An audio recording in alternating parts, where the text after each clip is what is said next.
It's tricky to rock around the clock. That's right. It's tricky. It's tricky. It's tricky to rock around the clock. That's right. It's tricky. It's tricky. There you go. We got the singing out of the way. So I'm going to plow into this as people filter in, trickle in, whatever. This is what our boy DeCastro filed apparently very early this morning. This is his motion for disclosure. And what that means is that he is going to try to voir dire or voir dire or voir dire or whatever. I don't care. I really don't care how you pronounce it. But that's what he's going to try to do. He is going to try to get the court. Oh, you know what? There is a, let me see about this real quick while people are filtering in. What was it? 28 USC 144. I'm going to go with that. Light key. That's what I wanted. Perfect. How did you know light key, John? Because I'm a goddamn genius. This is what I was looking for. And it was in somewhere down in section 2. And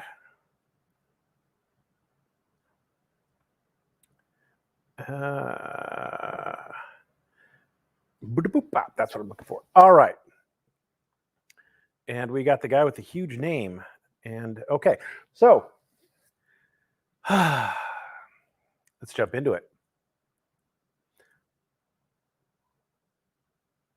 Let's not jump into it. Let's jump into light key first. So there are two ways that you can that a judge is going to recuse themselves or get recused. The first is 28 USC 455. Let's see if I can pull that up. USC 455. Disqualification of a judge. Share this tab instead. So a judge will disqualify him or herself based on these things. So this is what the judge is going to do. And it's the judge who does it. This isn't where you file a motion to kick the judge out. This is where the judge says, you know what? I have a personal bias or prejudice concerning a party. And right there, Chili's ears just perked up. He's like, wait, you're biased against me. You don't like me. 28 USC 144 is the other way. And we're going to share this tab instead. And this is a much simpler one, bias or prejudice. Whenever a party to any proceeding in a district court makes and timely files, or it files a timely and sufficient affidavit that the judge before whom the matter is pending has a personal bias or prejudice against either him or in favor of any adverse party, such judge shall proceed no further therein, but another judge shall be assigned to hear such proceeding. The affidavit shall state the facts and reasons for the belief that bias or prejudice exists and shall be filed not less than 10 days before the beginning of the term at which the proceeding is to be heard, or good cause shall be shown for failure to file it within such time. The party may only file one such affidavit in any case. It shall be accompanied by a certificate of counsel of record stating that it is made in good faith. So you get a kind of idea. There's a time frame involved, which I don't think we've met. And there's also what is this like? What is this personal bias or prejudice? What are we talking about here? Well, light key narrows it down for us a little bit, and this is light key. We're down about in the middle. We're roughly page 555.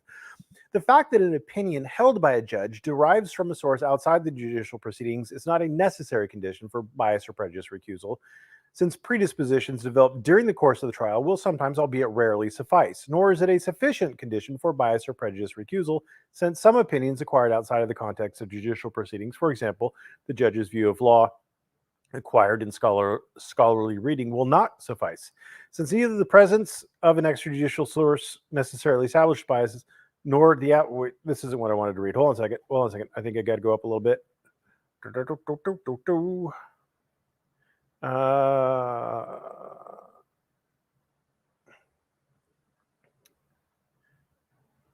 Was it this one? Here we go. It was where a judge. Here we go. All right. As Judge Jerome Frank pithily put it, impartiality is not gullibility. Disinterestedness does not mean childlike innocence. If a judge did not form judgments of the actors in those courthouse dramas called trials, he could never render decisions.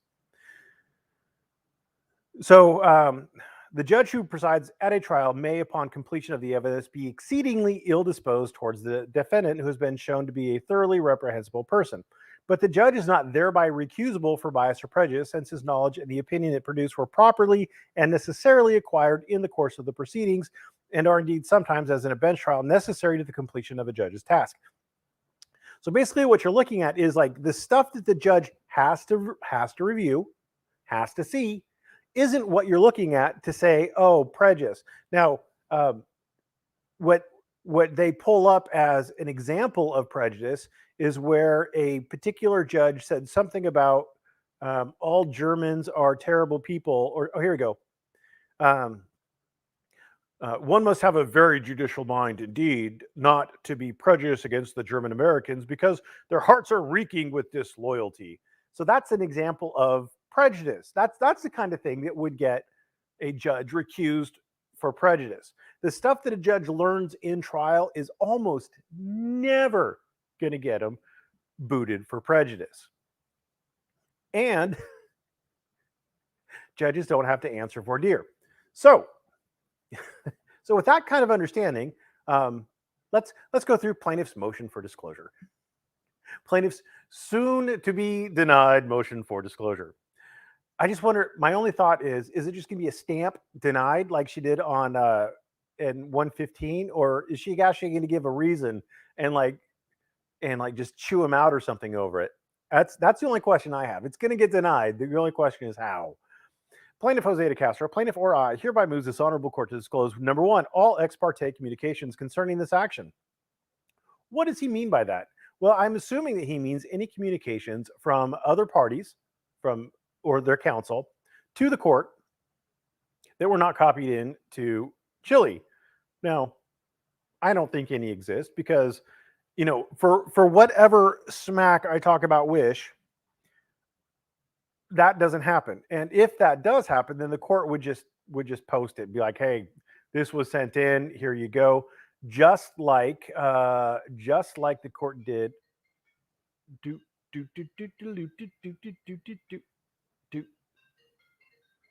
I don't know what that is, and it's not mine, so I'm not going to stop it. There is the letter. So this was sent in ex parte, and the first thing the court did was post that bad son of a gun. This was sent in ex parte, and the first thing the court did was post that son of a gun. So that is really annoying. I wonder how long that's going to continue for.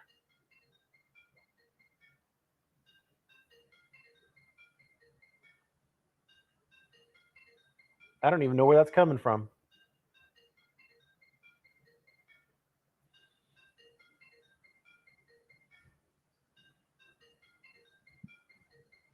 I guess we're just gonna have to deal with the sick beats going on.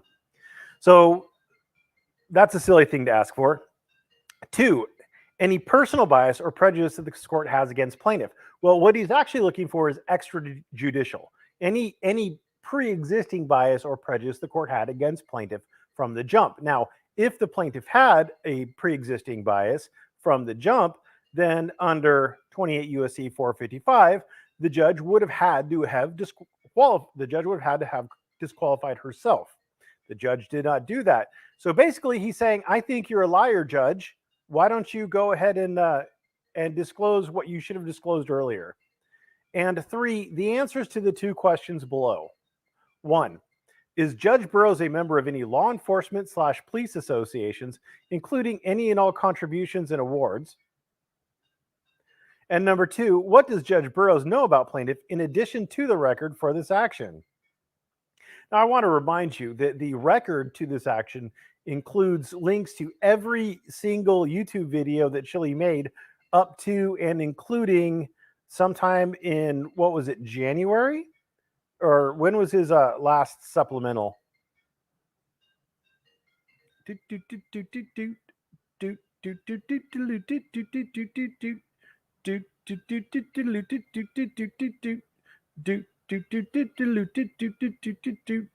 do do do do do do do do do do do do do do do do do do do do.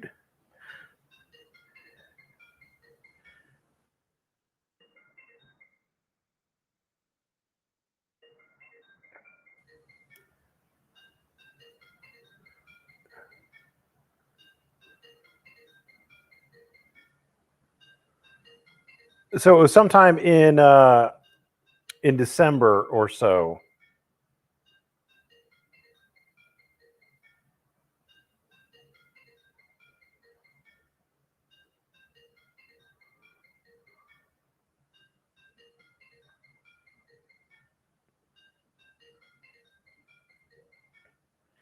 Uh,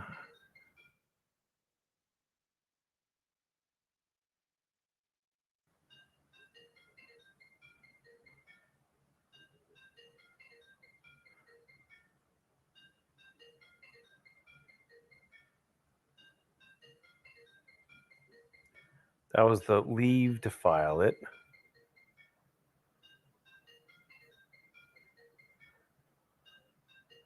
That was the leave to file it. First minute.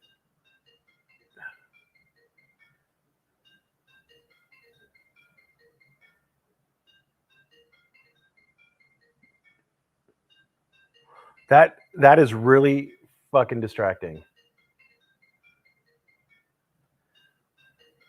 I'm going to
Oh, my apologies. That was the gas people here. They were refilling my gas tank. So I apologize about that. That was real fun. I have no idea where we were. Oh yeah, I was looking for the amended.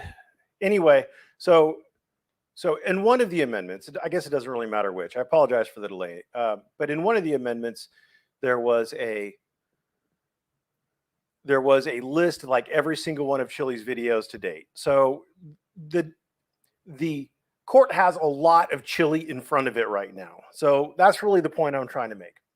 In support of this motion, plaintiff submits a memorandum of law which is fully incorporated herein. The court's order ECF number 47 states the court will not communicate with any party to this litigation ex parte, nor will accept ex parte communications. Any communication received from a party to this litigation will be placed on the public record. Ta-da! The transcript at hearing number 22 mentions communications from Todd Lyon to the court. Now, here's something fun and interesting. Ex parte communications are communications from parties to a litigation to the court. Generally speaking, let's look up the legal definition.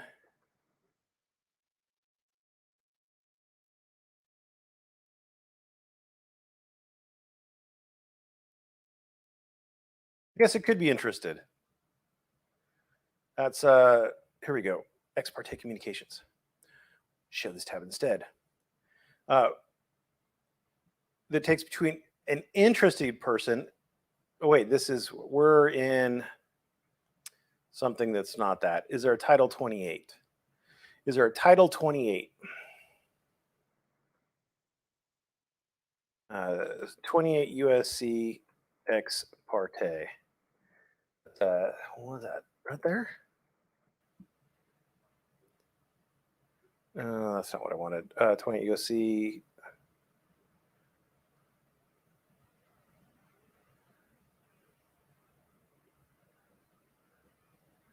Oh, why did it add that?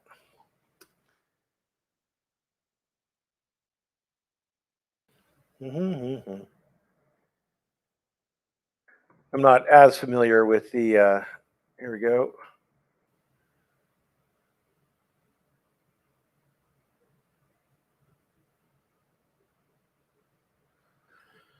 I'm going to go with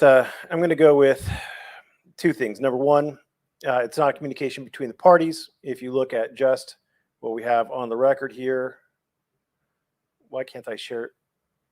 I stopped presenting. I'm a moron. Okay, there we go.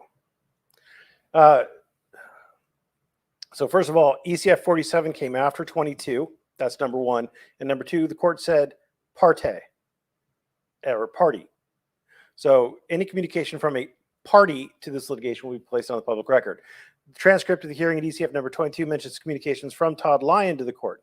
Due to these facts, this is not a baseless fishing expedition, but rather backed by evidence of the existence of ex parte communications that the plaintiff has not been party to, nor are these communications part of the record, nor has plaintiff been able to respond to these communications.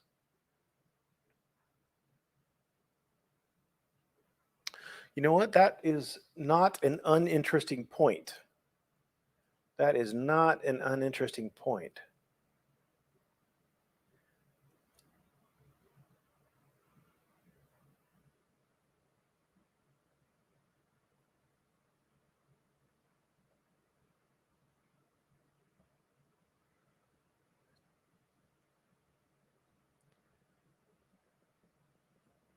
That is not an uninteresting point.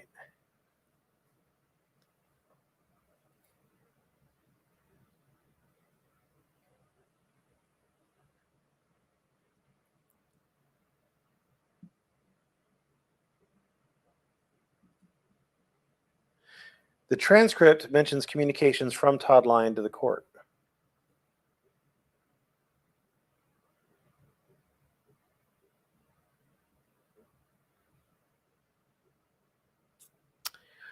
Interesting.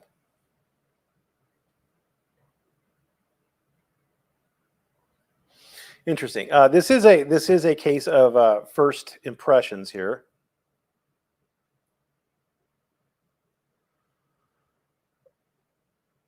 It is a case of first impression, so I'm not entirely sure how I would deal with this. Now,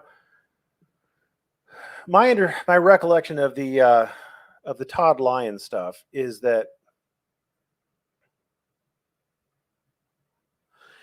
he was in fear of Chile. He had a little bit of a concern about his safety due to Chile. And so I could see where the court might weigh it out and decide to keep it itself. I don't believe that Chile has a 100% right to it, because again, this is all the pre-trial stuff. I don't think that anybody would be able to use that stuff at trial without it being made available for everybody. So, but that's an interesting argument. I hope that the court takes that argument seriously instead of just rubber stamping it, but explains why Chile can't have it, if Chile can't have it. Points and authorities. Pursuant to Code of Conduct for United States Judges Canon 3A4 from 2019, a judge should accord to every person who has a legal interest in a proceeding and to that person's lawyer the full right to be heard according to the law. Sorry, I caught it. I didn't get too far. Except as set out below, a judge should not initiate, permit, or consider ex parte communications or consider other communications concerning a pending or impending matter that are made outside the presence of the parties or their lawyers. So, did the judge initiate it? No. Did the judge permit it? Not necessarily. I mean, they were there. The judge has to address it. But the judge then firmly put her foot down on 47 and said no, or consider. I think that she would have to consider it because he was essentially doing a. He was essentially saying that he was told to perjure himself. I think the court had to consider that. But she considered it in the presence of the parties because that's why there is a transcript of the proceeding.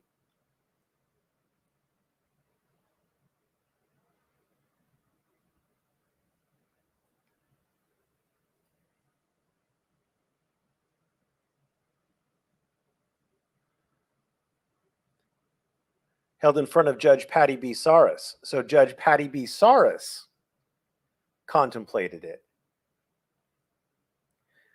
Judge Patty B. Saris received the ex parte communication.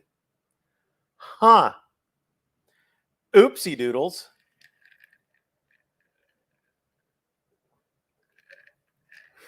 Sparkling water, by the way, non-alcoholic. I am at home today. I decided to leave early and take a little bit of a break because I'm a full-grown man and I could do that. If a judge receives an unauthorized ex parte communication bearing on the substance of a matter, the judge should promptly notify the parties of the subject matter of the communication and allow all parties an opportunity to respond if requested. So notice this, subject matter of the communication. That does not say that the judge should notify the parties of the entire communication. It's the subject matter of the communication. Isn't that interesting? A judge must make disclosure on the record of circumstances that may give rise to a reasonable question about his impartiality. Okay, sure. So, for example, in El Dorado County, if you go into like an arraignment or something like that, or motion hearings in criminal, there is I think she's a judge. She might be a commissioner, but I think she's a judge who will always tell everybody that she has to tell everybody that she's married to the district attorney. And no one really cares for those purposes, or at least not for the arraignments. I will always object to her on anything of substance, but on just a procedural issue, like, accepting a plea and, that kind of fun stuff, waiving time, things like that, where the judge really doesn't have a lot of discretion in the matter. It's not that big of a deal. So there you go. This is just purely going to piss the judge off, because the one thing that he could have asked for, I think, without really pissing the judge off, would be disclosure of the ex parte communications between Todd Lyon and the court. I think that would have been at least an arguably reasonable thing to do. Arguably reasonable. I don't think necessarily that it would do anything to assist Chili. I mean, basically, all I could say is that Todd Lyons is wrong and lying. But this had to do with all the issues in the first complaint, in the basic complaint, the original complaint, all of which has gone by the wayside. So it no longer is relevant to anything really, except perhaps for Chili's credibility, but Chili's bringing the attention of it to the court. And, that might further shit on Chili's credibility. So that is that is 116. And now we're going to move along to this bad mamma jamma here. This is supposed to be centered, by the way. You're in my neck of the woods now, son. This is my stomping ground. Well, not specifically Los Angeles, but California, baby, California. Yeah, boy. Civil defamation, stalking, harassment, tortious interference, and right to publicity. So right now we know that this is not a verified complaint. Again, this is first impression. There's a difference between a complaint and a verified complaint. A complaint just lays out the things. It's signed by the attorney of record or the pro per person. And in response to that, the other side would normally just be able to prepare and file a general denial, saying just generally speaking, we deny everything in it. It's a general denial. And then they could set forth their affirmative defenses. A verified complaint, on the other hand, it has a little section at the end. I swear under penalty of perjury that the foregoing is true and correct. Sworn this date in this city, blah blah blah. This is not verified. So if it's a verified complaint, then they have to make specific denials, like each paragraph. Paragraph 1,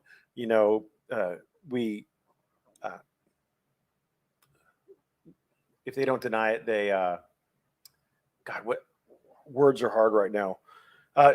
Either they deny it or they admit. I guess they admit or deny each paragraph. It's like paragraph 1, admit. Paragraph 2, deny. Or like they'll say, like, paragraph 1, admit sentence 1 and deny sentence 2 and 3. Whatever. So we got this is just Chili versus Kate. Apparently he doesn't want to go after Josh anymore.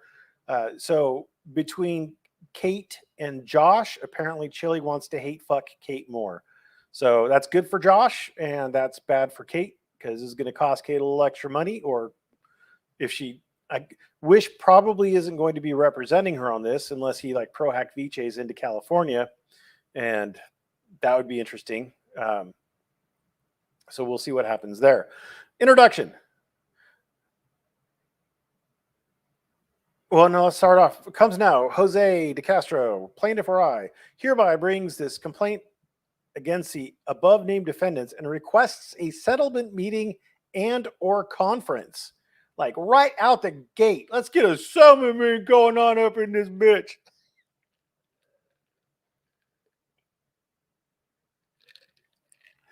So it's not unusual in like personal injury. I do a fair amount of personal injury, and it's not unusual to send out your demand letter to the insurance company, have them like pussyfoot around and not really do anything, etc. Oh, put the California case on the screen. You guys are so damn picky. California case on the screen. Yeah. All right. So I'm somewhere right about in here. Okay.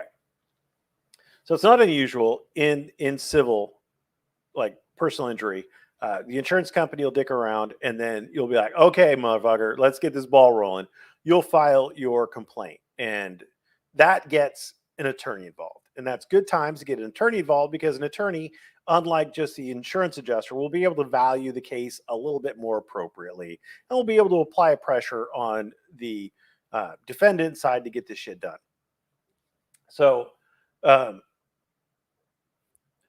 the reason why you normally do that is, like I said, to get the attorney involved, but they may not want to answer. And if they don't answer, it's usually because they've been in contact with the plaintiff's counsel. Like they'll be like, hey, like, can we just settle this? Like, let's send me your demand letter again and let me see what I could do. And that starts a negotiation going. It saves them from having to spend the money to do an answer. It saves them from having to do the filing fee. It saves them from having to appear for case management conferences, etc. Merb, the circus music is coming from. Yeah, you're 20 minutes behind. Yeah, that was the gas guy. Sorry. So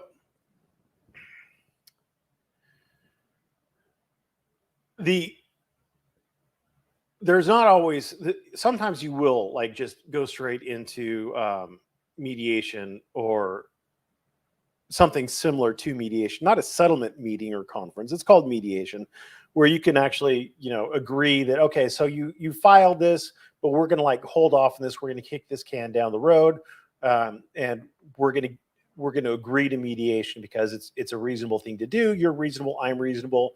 All we want to do is figure out how much money. We kind of agree that your client's liable. We're just really dickering over how much you think it's worth, right?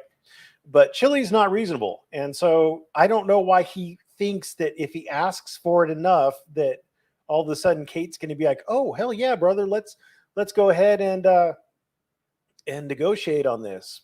I don't know why she would do that. I mean, she might if he asks. I mean, squeaky wheel gets the grease, but it seems a lot like he just doesn't know what the fuck to do. It just seems like he doesn't know what the fuck to do.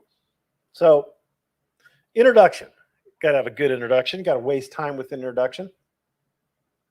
Plaintiff was employed as a constitutional activist and media content creator after studying and teaching constitutional law for over 20 years. Was employed, so no longer employed apparently.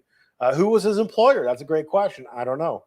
Although plaintiff has been arrested many times while exercising his constitutional rights to protest against racial inequality and the despotism state America has obviously become, plaintiff has not been convicted of a crime while protesting or otherwise.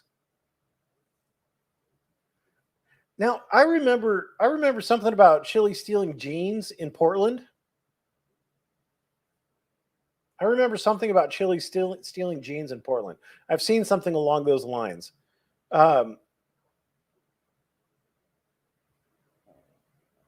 So, and I don't think he stole those jeans as part of a constitutional protest against the inequality, against racial inequality or the despotism state. I also don't think the GHB thing had anything to do with racial inequality or the despotism state. I don't think the arrest for trespass, well, maybe. The bench warrant, I don't know about that. That's a failure to appear kind of thing. That might be something like maybe he's the despotism of the judge. Interesting. I don't know. It's kind of weird, kind of stupid, but I don't know. Plaintiff's only, quote, or in parens, misdemeanor criminal records are historically over 20 years old. Okay. Like, how is this going to come into play? And understand that the courts can access your criminal records. Now he's saying criminal records. He's not saying convictions. He's saying records. So that's going to be interesting. That's interesting. Defendant, I just know that that's going to come back and bite him in the ass. Because again, Kate doesn't have to really prove it so much as to ask the court to take judicial notice of plaintiff's criminal records, and the court can see them. Even the deferment one. I mean, if a court out of Massachusetts can see your California deferred adjudication,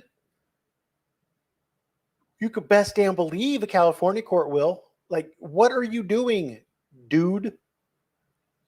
Defendant Catherine Peter is a self-described internet troll that runs an online organization called Massole Troll Mafia that is indeed an illegal criminal enterprise.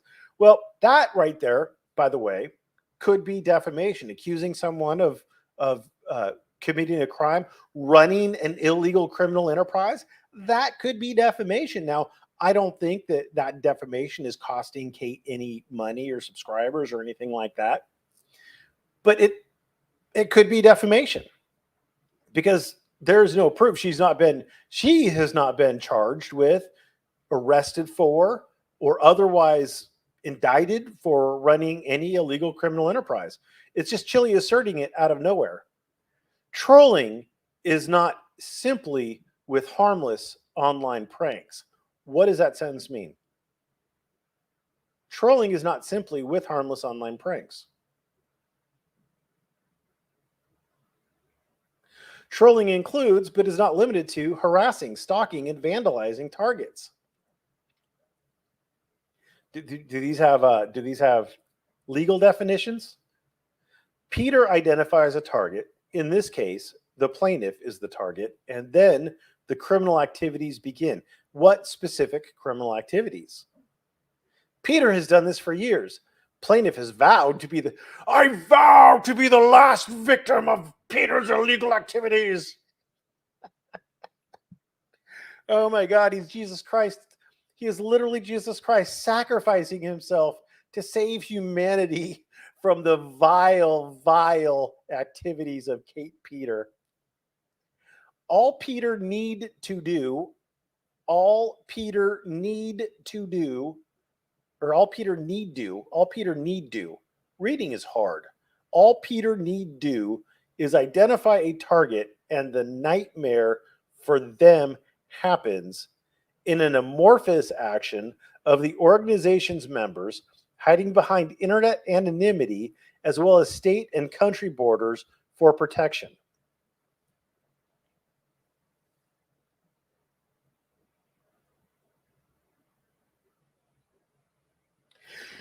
California is a fact pleading state. So what that means is that you state facts, and those facts have to be sufficient to, if true, to state a cause of action and to be able to support a cause of action. That sentence doesn't mean anything. I mean, you might think it means something, but identify a target. Well, how does she identify a target? What does that mean to identify a target? Does she just say, Chile DeCastro? And then the nightmare for them happens. What is the nightmare? In an amorphous action. If you can't describe it, how is the court going to know what it is? Of the organization's members hiding behind internet anonymity, why does it matter that they're hiding behind internet anonymity? What are they doing? Specifically, what are they doing? They're making a nightmare for me. What does that mean? What does that mean? They're putting hair in my pasta. Like, what does it mean to make a nightmare for you? Peter coordinates and facilitates the coordination of harassment and stalking of plaintiff and his relations. Again, an entirely meaningless sentence. How does she coordinate? What does she do to facilitate the coordination? Peter creates a plan of activities and posts it in her Discord where various members of the plot to ruin my life gather to read it.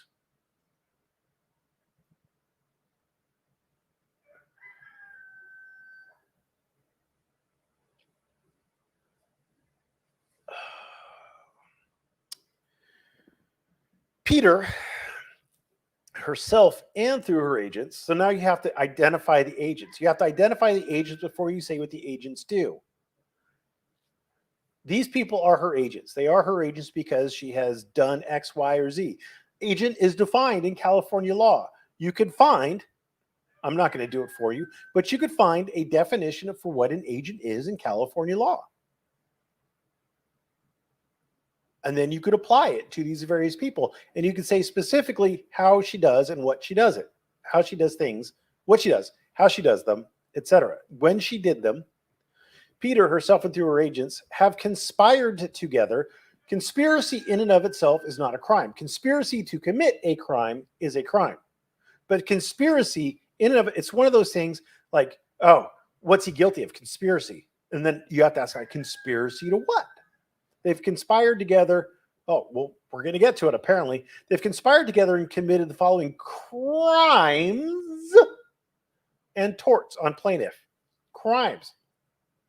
Is there a authorized way to recover for these specific crimes? Number one, defamed him by YouTube video and written article, by email, and by phone calls. How did they defame him? What did they say that defamed him? How did it defame him? Number two, defamed his products. How do you defame products? By YouTube video, Reddit, Facebook, Twitter, and written article, by email and telephone calls. Specifically, which ones? Three, interfered with his contracts and prospective economic advantage. Contracts with who? Prospective economic advantage how? What?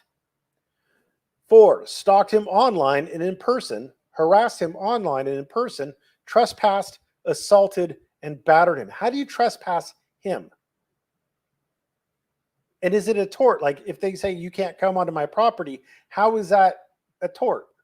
How did they assault him? How did they batter him? Who assaulted and battered Chili? I don't remember anybody assaulting or battering Chili. When was Chili assaulted or battered?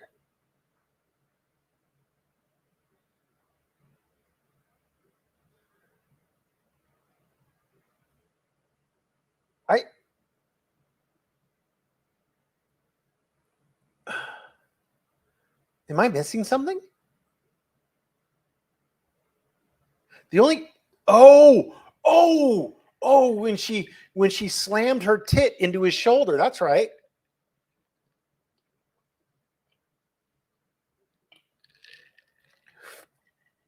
When she brutally and violently rammed her juicy titty into his shoulder. That poor man. That poor man. She titty checked his shoulder. Oh. I'm just gonna go ahead and say it. Like, a woman could never assault me with her titty. And I don't think she could batter me either, because it wouldn't be unwanted touching. I like titties. I would never be scared of a titty flying at my shoulder or any other of my body parts. It would never be an unwanted or offensive touching. Like, how? Oh, gay confirmed. Chili, you're gayer than I am, brother. Use his name, voice, and photograph or likeness for unauthorized commercial use. Now, you know what would be weird? What would be weird would be if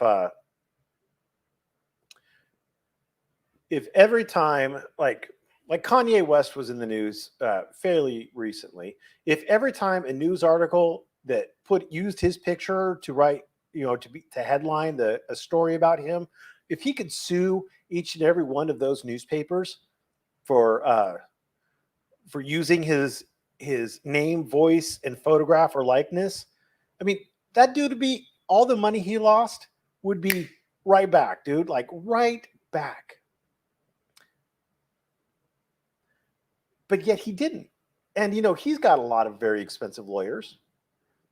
You think if that worked, then Trump would be able to sue, right? Because Trump did a lot of headlines. They used his name, voice, photograph, or likeness for their news stories. I think maybe he's missing something there. Like when you're the only one doing it, you might want to wonder why. And 6, committed wholesale copying of his creative content. That sounds a lot like copyright infringement, Chili. That sounds a lot like copyright infringement. What are you trying to say? Are you trying to say copyright infringement, Chili? Are you trying to say copyright infringement? Let's look back up here. I don't see copyright infringement up in here. Was it just copying too? I mean, shouldn't you, I don't know, sue if you're going to allege this? Shouldn't you sue for copyright infringement? Oh, wait, you are. Shouldn't you bring everything at once? Oh, yeah, you should. These tortious acts, what happened to criminal and tortious, were committed with malice aforethought, as defendants knew they would cause him harm. And they did cause him economic harm, emotional harm, and physical harm, and will continue to cause him harm in the future. Plaintiff warned Peter for over 6 months before finally taking actions against her and her troll mafia.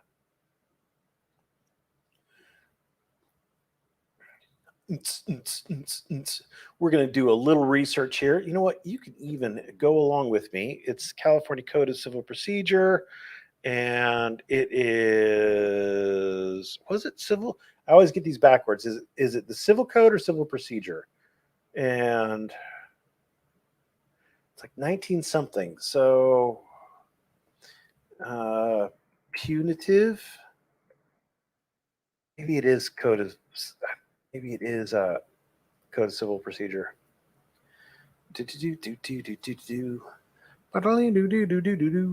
No. This is all that. That was 19 something. Punitive. It's in damages. That's where it is. It's with damages. Damages. Oh, come on.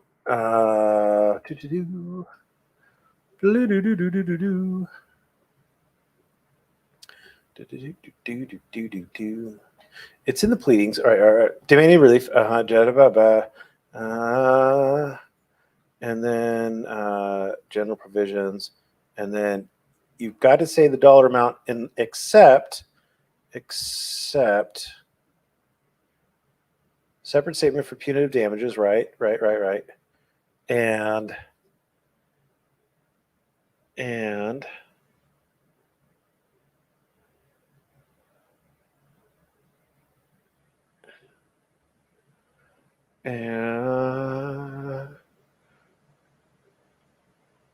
3294 of the Civil Code. That's where it is. There we go. Research. It's fun for the whole family. Civil Code 3294. 94 exemplary damages. So you have to, it has to be guilty of fraud, oppression, fraud, or malice. And it's not like, it's more than just like, so you think like every battery would be with malice, right? So you think you should get punitive damages for every battery, but you actually have to prove like malice. Like you actually have to prove like someone's really intending to cause harm, not just like that harm happens. Not like I was just trying to irritate him and look, I irritated him. Great. Woo. Not like I was just trying to cost him money and I cost him money, but like maybe I'm getting this backward. I'm trying to irritate him, but I ended up costing him money. I was just trying to irritate him, but I ended up like blowing up his car. You'd actually have to prove that like that's they really wanted to do some serious harm. It's not a lighthearted thing like, I don't know, ramming your titty into someone's shoulder. Is that really malice? Sorry. Okay. Jurisdiction and venue. General jurisdiction is proper in this court because the unlawful practices alleged herein were committed by defendants within the city of Los Angeles, and the harm occurred within that county, and the amount of damages exceed the minimum jurisdiction of this court. Now, let's go back up here. Did they defame him in the county of Los Angeles or in the in California? Maybe, but probably not. You got to remember the one against Cosby, that we looked at from Massachusetts. There wasn't a sufficient nexus for them to be able to sue Cosby in California, even though the defamation happened there. If the defamation was targeted for California, that would be different. But if they're just making YouTube videos randomly, I don't believe that California has a significant enough interest. Same thing with the defaming the products, the alleged defaming of the products. Now you're going to have to show that they targeted things in California. Now he just says contracts and prospective economic advantage. Were those contracts for like California entities? Did they target specifically those California entities that were going to contract with him? It's all in like what they targeted. If they just talk shit on the internet and that somehow cause people not to contract with you because they're talking shit on the internet about you, then that's not necessarily targeted. Stalked him online and in person. He's gonna have a real hard time showing the in person. I think he's talking about when that dipshitteroo showed up with bear spray and zip ties, I think, to catch him like a wild animal or whatever the fuck that was. Good job. Like every time, it seems like every time one of you fucking halfwits in Discord or elsewhere try to insert yourself into whatever you perceive as drama between your guy and the other guy, you always fuck it up. You guys are fuckwits, and you need to stop. Sit back, watch the drama play out. Don't insert yourself into it, because this fuckwit, that guy who went to LA and he ended up getting like a harassment restraining order against Chile or something, that fuckwit did not do Kate any good. The assault and battery were definitely in Massachusetts, so he's going to have a real hard time proving agency. Uses name, voice, photograph, or likeness for unauthorized commercial use. That, again, he'd have to prove where in wholesale copying of his creative content. I don't think he's actually alleging any cause of action for that. So the court has general personal jurisdiction because significant parts of the stalking, harassment, assault, and battery occurred in California. Okay. Defendants' emails and phone calls to California have been substantial, continuous, and systematic. Fucking, that'll be interesting to prove. That'll be interesting to prove. So in California, what I believe I would, if it was just California, if this wasn't a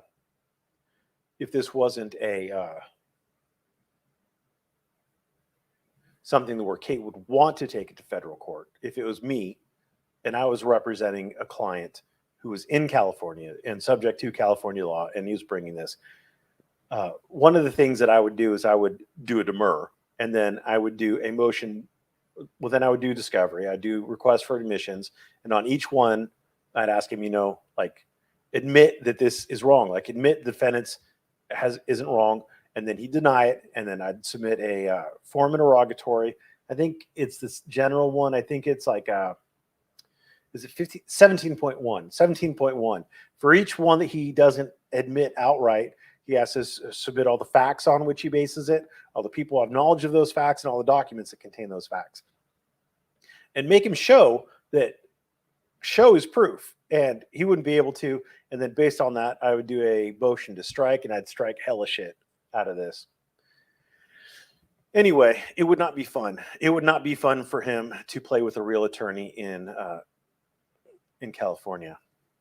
This court has specific personal jurisdiction because alleged source witnesses for Peter's defamation are allegedly in the county of Los Angeles. That's two allegeds in there. I don't think you could do that on allegedly, because you're making the allegations. This is things you're stating under information and belief. So because source witnesses are in the county of Los Angeles, and again, he should name them, because I don't understand why. Additionally, the alleged judicial record that Peter cites from, where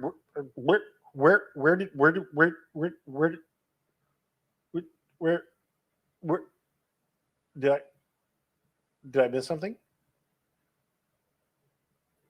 Oh, we're on 6.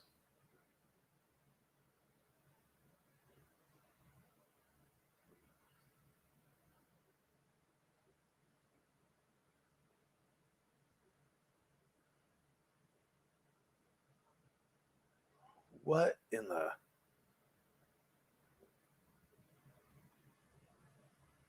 Okay, I guess maybe we'll get to it later.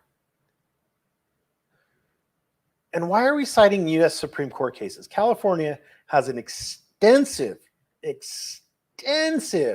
amount of published cases.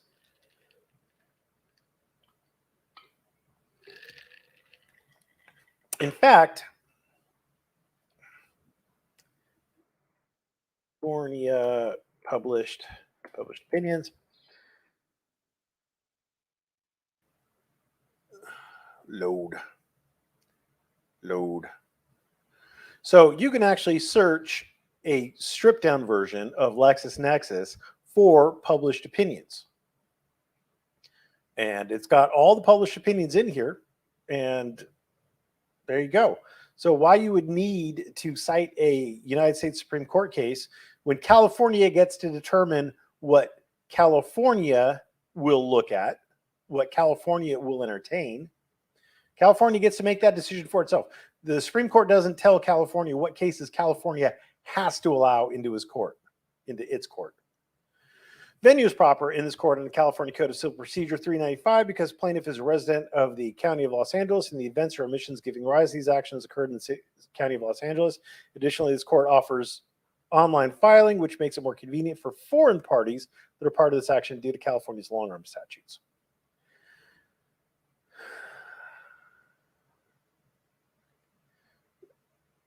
Plaintiff Jose Chilito DeCastro is, and at all times herein mentioned was, an individual residing in Santa Monica, Los Angeles, California.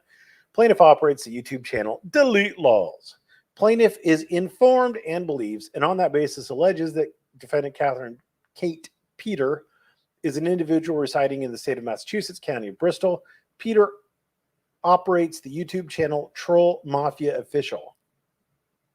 Now, maybe I'm dumb. Maybe it's Maybelline, but it is named Troll Mafia Official. I thought she changed that to like something else, but I guess she didn't.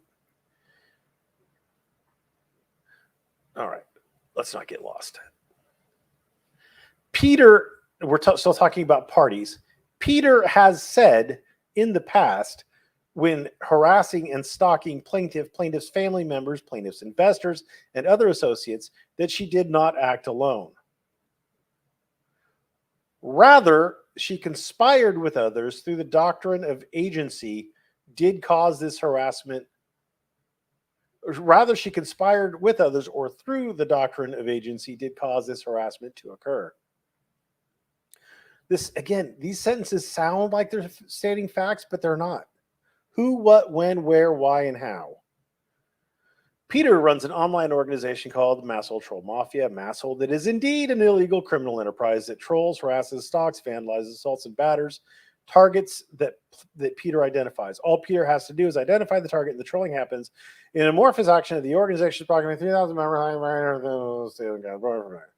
Jesus Christ, dude. Like, do we just want to make this longer? It's 25 fucking pages.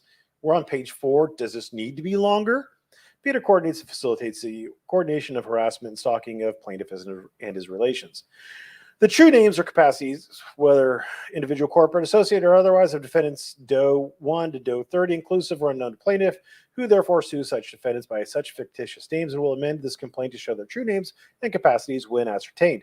Plaintiff is informed and believes and thereon alleges each of the defendants designated as DOE is negligently responsible in some manner for the events and happenings herein referred to and thereby proximately caused injuries and damages to the plaintiff as herein alleged. Facts common to all causes of actions. The allegations of this complaint stated on information and belief are likely to have evidentiary support after a reasonable opportunity for further investigation or discovery. Plaintiff is informed and believes, and thereon alleges, and all times herein mentioned, DOEs 1 through 30 were agents of each other. And why wasn't this in here? I don't know why he made this a separate thing, because this isn't necessarily common to all causes of actions, but all right. And in doing the things alleged in this complaint, we're acting within the scope of such agency to within the permission and with the permission and consent of Peter. See, if you're going to say it's Peter, then stick with Peter. Don't pick one and stick to it.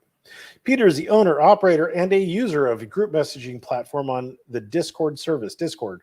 The Discord is used by Masshole members to conspire directed harassment attacks on multiple victims. Multiple victims doesn't matter. The only thing that matters is you, because you're not bringing this action as a class action on behalf of other victims. You're bringing this action on behalf of yourself. The harassment includes email, telephone, and public sharing of personal information that can be further used to harass those individuals, called doxing. Again, what does this have to do with the price of tea in China? Nothing. Crimes against victims don't stop at harassment. Now they're crimes. Why are we talking about crimes? But includes vandalism. Why? Who cares? Who cares? Who cares what happened to other people, dude? But includes vandalization, stalking, and harassment of victim family members and employers and assault. There are over 2,800 massable members on the Discord account owned and operated by Peter. Sharing of images, text messages, and voice chat is available on the Discord. Peter's admitted to tracking plaintiff on the server like an endangered great white on the Discord.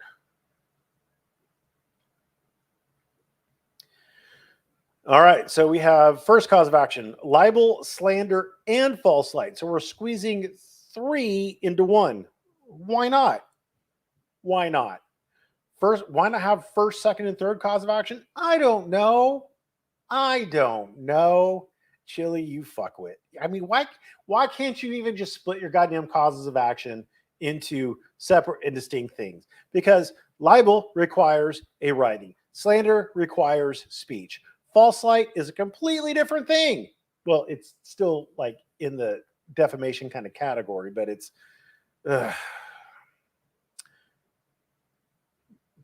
plaintiff incorporates, yada, yada. Plaintiff who previously enjoyed a good reputation in the community.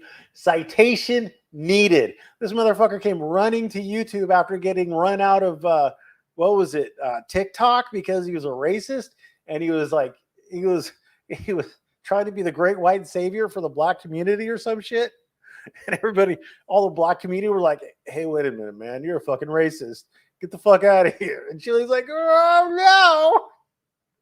no. I'm gonna make a website called something Brandon a racist or some shit.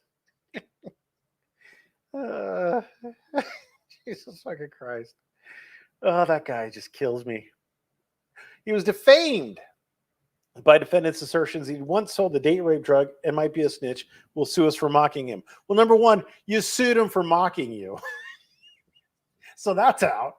You might be a snitch. That's not a statement of fact. That's saying you might be a snitch. You might also not be a snitch. That's not a statement of fact. Once sold the date rape drug. It's on your fucking criminal record, dude. Technically, this isn't the one that's known as a date rape drug. Well, it's one of the ones that could be a date rape drug and has been used as a date rape drug. You're splitting hairs way too finely, sir. A screenshot of the publication containing the defamatory statements is attached to this complaint as Exhibit 1. Let's go see it. Are you ready? Exhibit 1. Exhibit 1. Yeah, uh-huh. That's an unfortunate shot there. Anyway, nice boobs, though. And, yeah. He's subscribed. He's subscribed.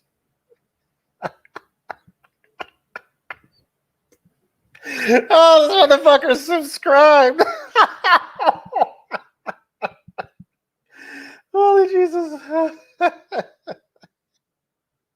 See perks? It's got C perks. Let me show you. Hold on a second. This. See, I'm subscribed, but mine says join. This motherfucker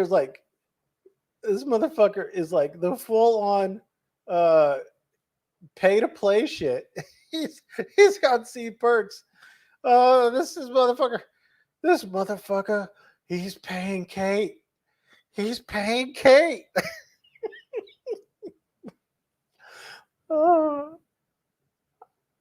I really think that Chili just wants to fuck Kate. I really think he wants to fuck Kate.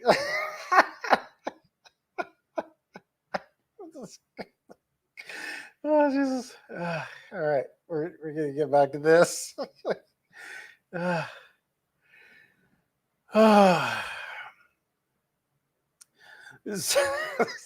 Such assertions were published to at least one third party in that the YouTube video was viewed 12,760 times as of February 1, 2023. The number of times the title of the video was read is not available until after discovery. Where do you get discovery from, bro? You can just subpoena YouTube for this shit. Additionally, the video shows up in search results for Chili DeCastro, plaintiff's well-known nickname, Jose Maria DeCastro, and Elite Laws. Plaintiff's brand. I've got a brand. What does that mean? Got a brand. The title of the article constitutes libel per se. I think it would have to accuse you of a, God, I don't remember, California. I don't remember California. California libel per se. What? 44, 45, 46, 44, 45, 46.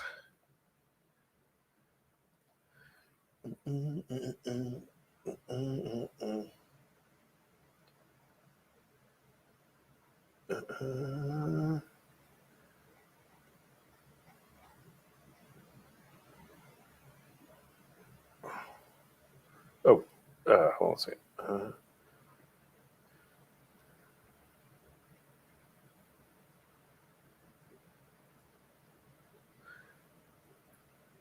Any crime. Okay.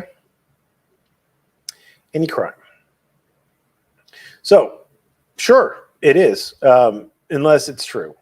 And that's going to be the problem for you. And by the way, per se would just be you get $1 unless you could actually prove damages. Such assertions were false or are false because plaintiff was never convicted of, nor did he plead guilty to selling any drug, especially a date rape drug. He did plead guilty. You have to plead guilty in order to get deferred adjudication. You have to plead guilty in order to get deferred adjudication.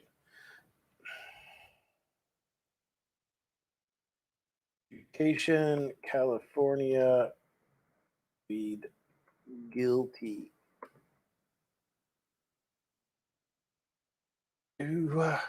to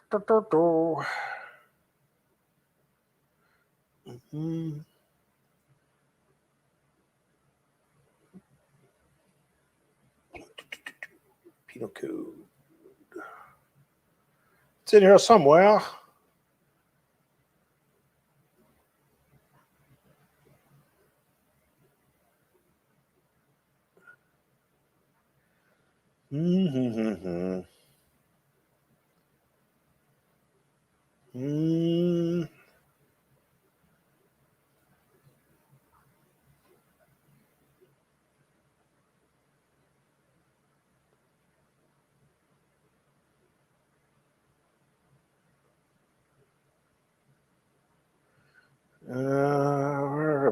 Youth authority, no.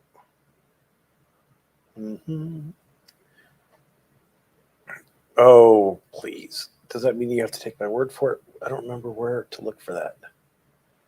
I don't remember where you look for that.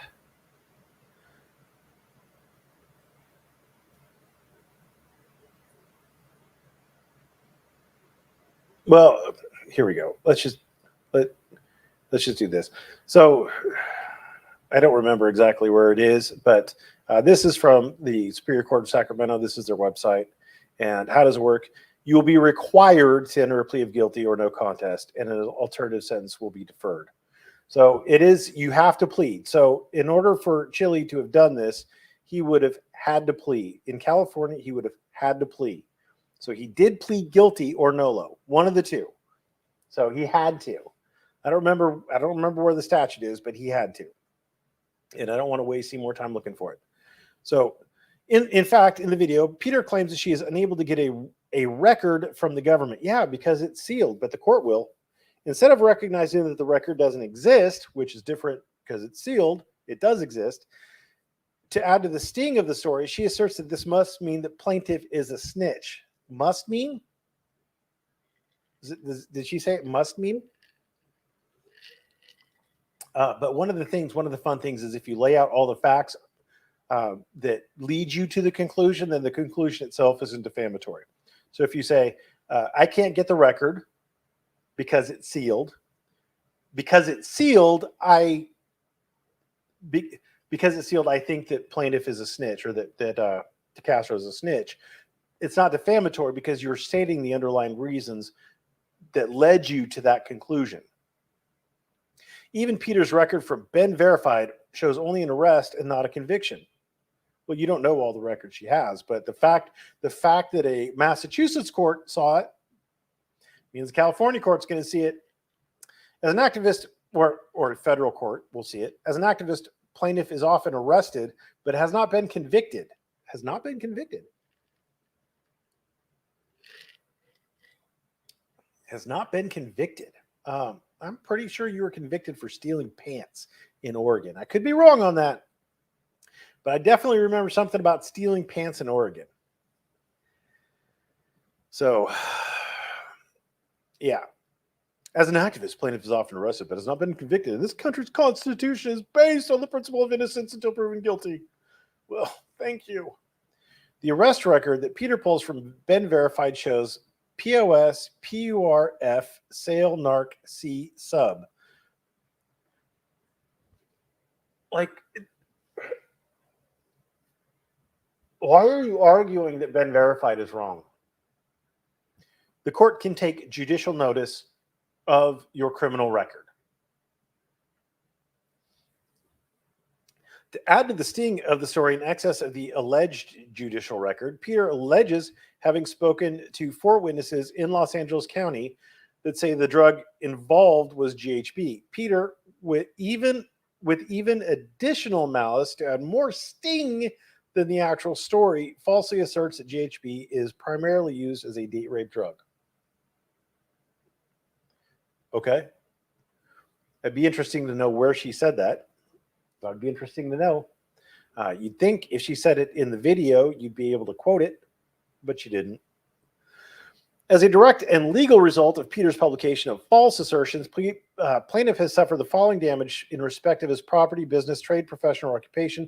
Damages in the amount of approximately $50,000 of compensatory and special damages, according to proof related to emotional distress.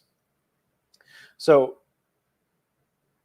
special damages and compensatory damages are the same. I'm not sure what we're doing here, as opposed to general and wait. I always use general and special. So let's general measure of damages.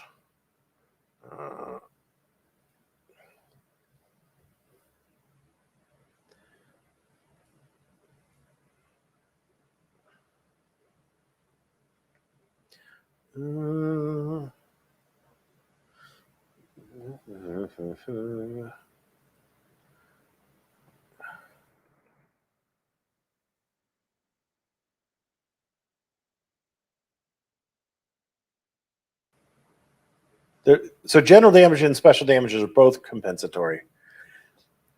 Non-economic is general. So general, the other one is non-economic. So, okay. So they're both compensatory. All right. So where were we? So compensatory and special is redundant, and it says the same thing twice, except compensatory would cover general damages as well as special. So interesting. Statements were not privileged because they were published to YouTube and not to internal method between people with shared interest. Okay. I don't know what that he's trying to say there, but okay. Plaintiff demanded a retraction within the statutory period, and retraction has still not been published. Instead, Peter said, "Sue me. See your video titled 'Still Waiting for My LOL Suit' in Exhibit 3. Where did we skip Exhibit 2? Where did we skip Exhibit 2? Let's go to Exhibit 2 and see what we missed. Okay. Exhibit 3. What in the fuck are we looking at with Exhibit 3? What the fuck is this?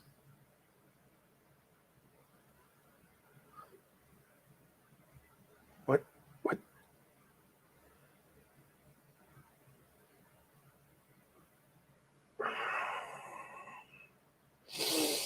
Oh, you make my head hurt. Oh, Lord. We're not even done yet. We're not even done yet. We're not even done yet. Defendant knew that such statements were false or acted with reckless disregard as their truth or falsity, in that she knew that she did not have an official judicial record, yet she didn't even report accurately on the record that she did have from the consumer database. Okay. That's interesting. He's pleading. This is the actual malice standard. That's actual malice that he's pleading right there. That she knew it was false or acted with reckless disregard of their truth or falsity. Is he just admitting that he is a public figure? Interesting. I think he is. And that's going to cut against him because reckless disregard. So she didn't know because she apparently had a been verified and reckless disregard, but she had the been verified. So he just effed himself in the a-hole with that. If he admits that he is a public figure or a limited public figure, or that whatever she was reporting on here is of public interest, and the actual malice standard applies, then he just effed himself in the a-hole. Because he would have to prove that she knew the statement was false, which she's going to say no. And how do you prove she knew it was false? Because she had been verified, or that she acted with reckless disregard. There's nothing indicating to her that it was false. You'd have to show that something would indicate that it's false, but she's got been verified. So nothing is indicating, he hasn't pointed to anything that indicates it's false. So that's pretty bad. Okay. Second cause of action. Plaintiff incorporates yada yada. On May 30, 2022, Peter traveled to the Memorial Day Parade in Boston, just to confront plaintiff. In her YouTube video titled Chili, I'm so sorry that I upset you. Josh Abrams is my knight in shining Puma. Recorded the same day. She admits to this. Additionally, there are witnesses in the video that describe the existence of video evidence showing she battered me multiple times. Additionally, there are witnesses in the video that describe the existence of video evidence showing that she battered me multiple times. In the video, Peter states, I'm driving across town and checking with Discord. Is he still there? Is he still there? Because he's squirrely. I went down there to have a confrontation with him, and he wasn't getting away until that happened. You don't mention that you were live streaming at the time, do you? They were just watching your live stream. That's stalking. At the parade, she did, in fact, touch me multiple times without my permission, only to annoy, harass, offend, and cause me mental distress. She did, in fact, annoy, harass, offend, and cause me mental distress. Plaintiff went to the local police department, Worcester.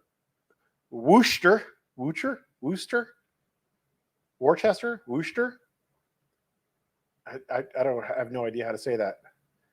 I'm going to say Worcester, Massachusetts, and filed a police report. Hold on, let me check. Anybody saying? Nope, nobody's saying I'm wrong. All right. On July 22nd, 22, while I was at the Tahlequah courthouse in Oklahoma and was participating in a press release for a friend, a man I only know as J.L. Warren, who is a dues-paying member of Mass Ultra Mafia. Well, shouldn't you have listed him as a doe then, sir?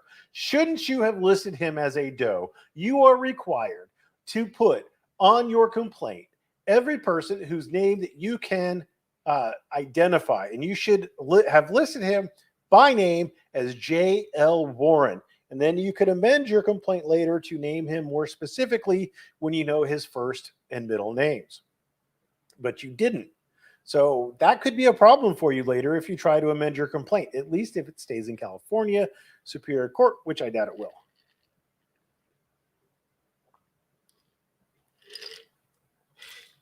Anyway, this J.L. Warren showed up there, I'm guessing, to the Tahlequah courthouse and purposely ran into me and then tried to have me arrested for battery.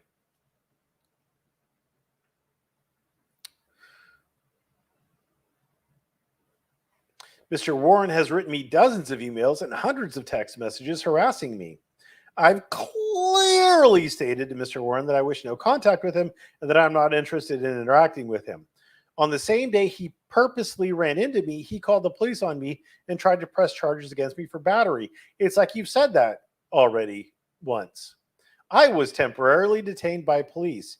It was terrifying because Mr. Warren caused physical contact between us.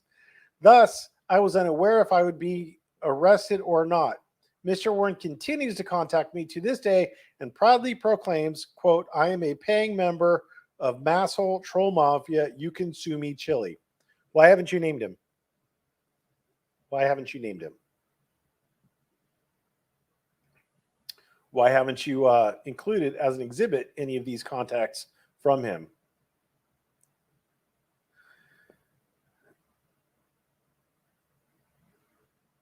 I guess I shouldn't ask why, should I?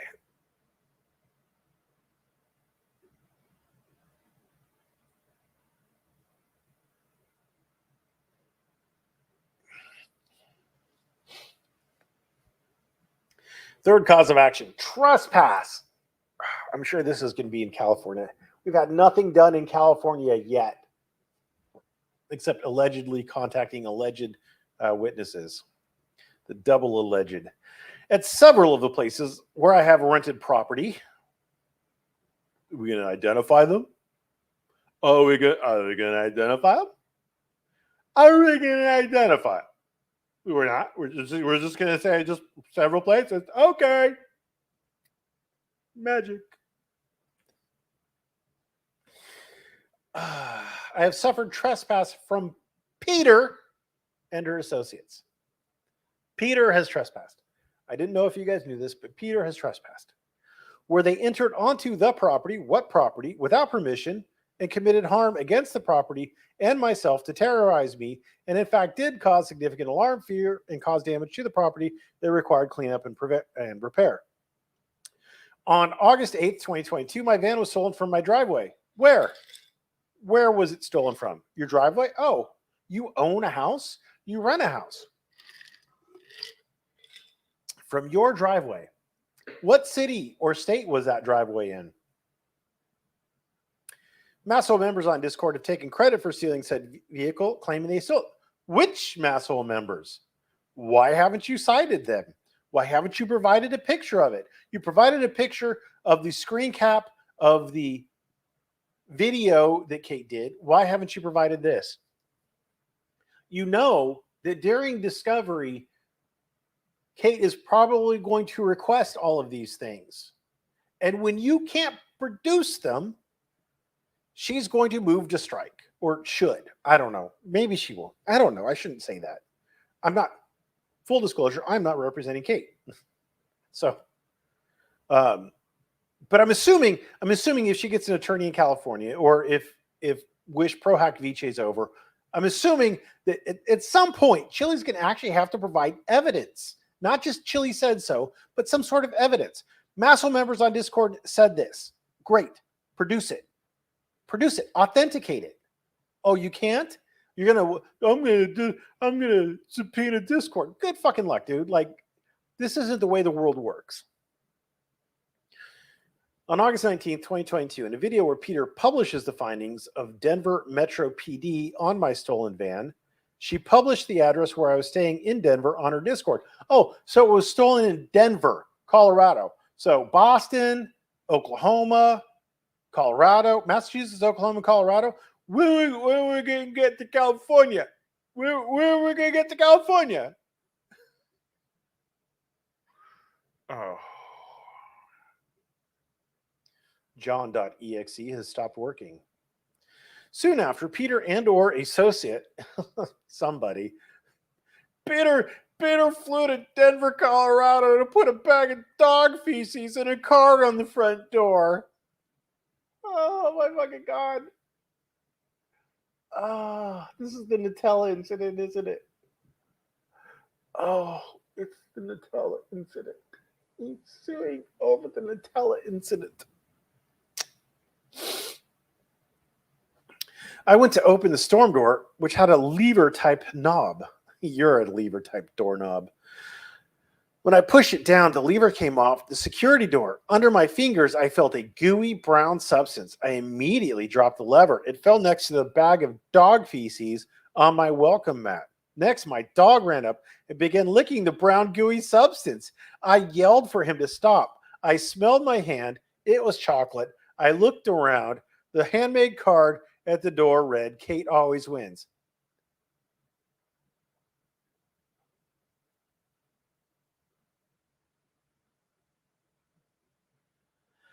Now, I'm probably wrong. But I thought that he said in the video that it was dog shit. I thought in the video he smelled it and it was dog shit.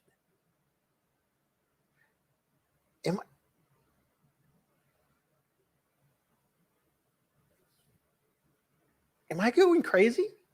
Am I misremembering this? Am I?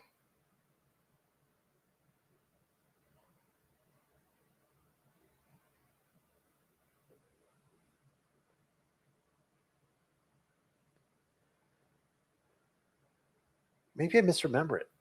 I thought he said it was dog shit.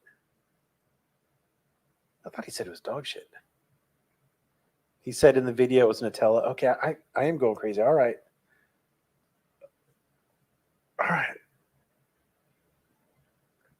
I don't remember everything. I remember smelling his hand. I thought he said it was dog shit, but I guess I was wrong. He licked it? He did. Oh, he licked it. That's right. He said he thought it was dog shit. Okay. All right. And then he licked his fingers. Yeah. Okay. All right. So, okay. That makes sense.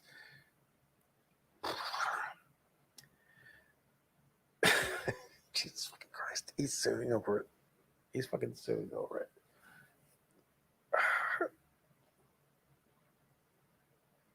On October 25th, 2022, while I was staying at a friend's house, my friend checked the mail and found a threatening letter in his mailbox. Your friend, while you were staying, so your friend found a threatening letter. The letter stated, where was his friend's house? Where was the friend's house? Where's the copy of the letter? Is it, hold on a second. Is there a copy of the letter? Is there a copy of the letter? No copy of the letter. No fucking copy of the letter. Of course there's no copy of the fucking letter. Jesus Christ. Oh, the Kate always wins notes. We didn't see the Kate always wins note. Exhibit 2, another glass of wine. I don't know what that means. And then Kate always wins. Like what does that mean? Because it says Kate on it, that means that Kate's involved in it. I don't even understand. First of all, if one of you fucking window licking motherfuckers went out there and did it, like, good job. I mean, you're giving him ammunition. But if you didn't do it, then he's just dumb as dog shit. Well, he is dumb as dog shit. But if you didn't do it, then that's better. Where are we at? Hold on a second.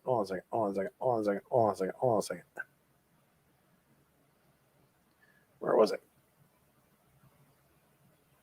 Okay, so this is the letter that we don't get to see a copy of because Chili thinks we're fucking stupid.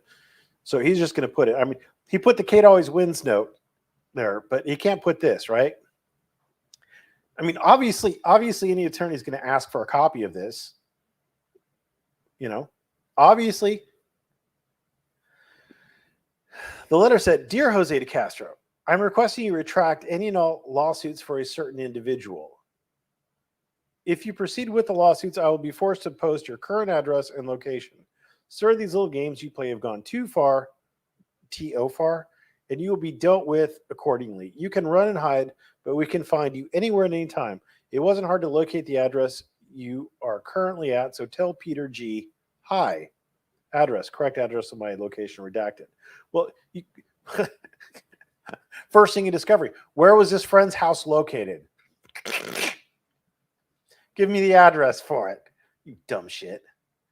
So here are the terms. Retracts all lawsuits and take down your YouTube channel and find a different profession because you suck as a constitutional law scholar, with all capital constitutional law scholar. Signed, We Don't Stop.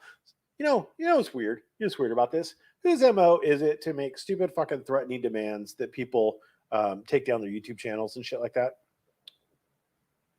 I can't think of anybody who does that. That's kind of weird.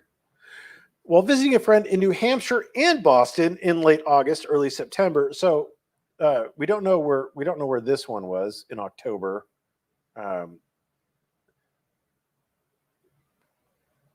In August, he was in apparently August 8th. Who knows where he was? August 19th, he was in Denver. October, we don't know where he was. And then August and September, he was in New Hampshire and Boston. So no California still. So when visiting a friend in New Hampshire and Boston, late August, early September 2022, Kate, why no, we're now back to Catherine Peter. It's just Peter. Remember, Peter. You identified her as Peter. And or her masshole members left a handful of balloons and a large handmade 3x5 sign that read Kate's Tea Party that were left at my friend's residence attached to the old school mailbox. Wow, that's fucking heinous. Balloons and a 3 foot by 5 foot sign that said Kate's Tea Party? Weird. I mean, boy, I'd be scared shitless. Was there going to be tea? The location is a 450-acre estate deep in the countryside of New Hampshire. Was it New Hampshire or Boston or what? Now it's New Hampshire. For someone to get to the location in New Hampshire, driving more than an hour into the countryside is required. But his nearest neighbor is an hour away. Thus, this wasn't a small endeavor. It took at least one full day to accomplish, and likely 2 people to erect the gifts left behind. That's some mighty speculation you got there. Don't know how it changes anything. How Peter, not Catherine Peter, you fuckwit, knew my location is beyond incredible and would have required massive surveillance or even a tracking device placed on my auto. Speculation much? During that trip to visit a friend, Peter stalked and, quote, marked my location, end quote, for, quote, troll mafia, end quote, to then target me at that location. This is where you like, see screenshot from Masshole Troll Mafia. It's more indicative of the exhibits that he doesn't attach than the exhibits he does. Now, admittedly, he doesn't have to prove anything at this point. I mean, these are just allegations. But, I mean, everything that he's alluding to here is going to be part of a discovery request. Eventually. I mean, unless he gets kicked before then. Brazenly, is that because Kate has big titties? Brazenly. Peter took a picture of herself sitting outside the apartment lobby where I was temporarily residing. Is this in New Hampshire or is this in Boston? Were you in New Hampshire or were you in Boston? Is this a separate incident? Peter then posted a picture on her YouTube community page. It includes over 30,000 Masshole members, marking my location for future attacks. Outside of the apartment's lobby. So she wasn't in the apartment's lobby. She was outside. Like, where outside? Was she in a plaza? Where? Was this the place where you were filming yourself, showing the skyline, and everybody else can figure out where you were?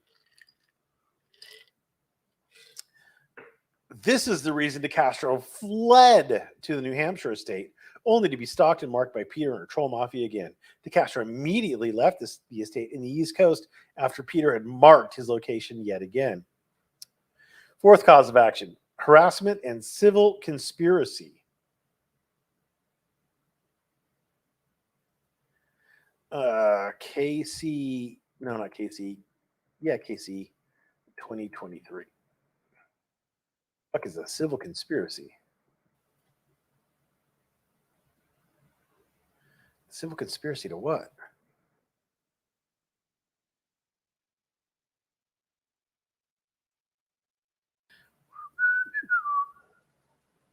Come on, load.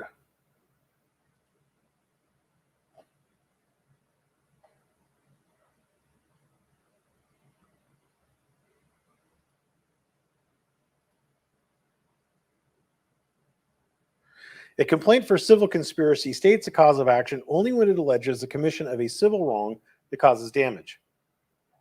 Though conspiracy may render additional parties liable for the wrong, the conspiracy itself is not actionable without a wrong.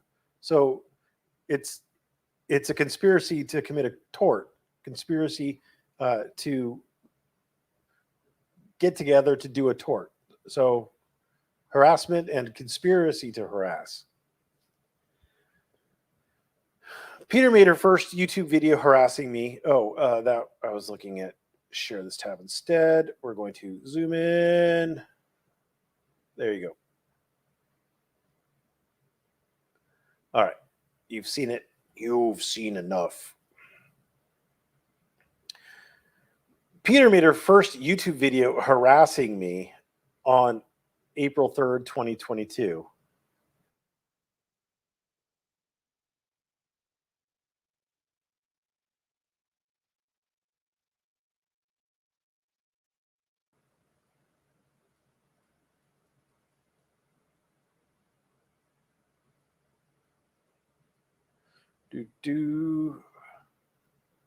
So we're going to get out of the sexual harassment in the workplace.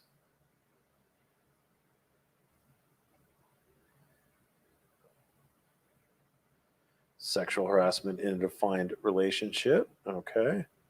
Harassment in an institution.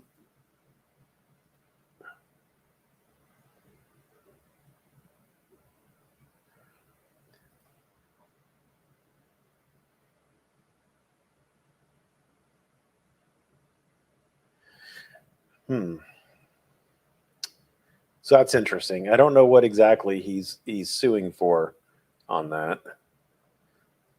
So that's interesting. That's interesting right there. So we're suing for harassment, I guess. I don't know. We'll see what kind of harassment.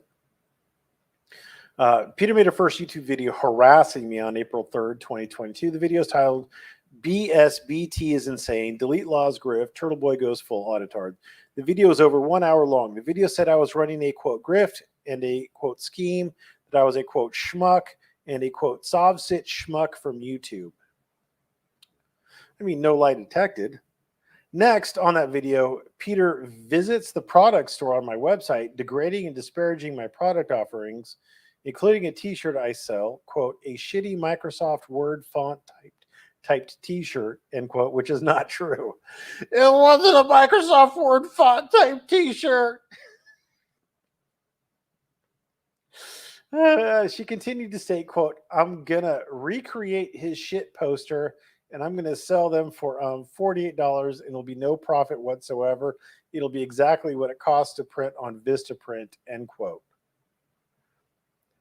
I mean, but did she do that? Painting me in a negative light by purporting that the markup of the products on my online store is a scam, grift, or con. I think she was saying it was shitty and overpriced. She also goes on to threaten to copy my products and sell them at cost to start my business. But did she do it? These are statements that she makes on camera to her 30,000 Troll Mafia members. Well, that's great. And what was this one? April 3rd, 2022, BSBT is insane. Let's look it up. Let's look it up. We're looking it up, folks. Fuck it. We'll do it live.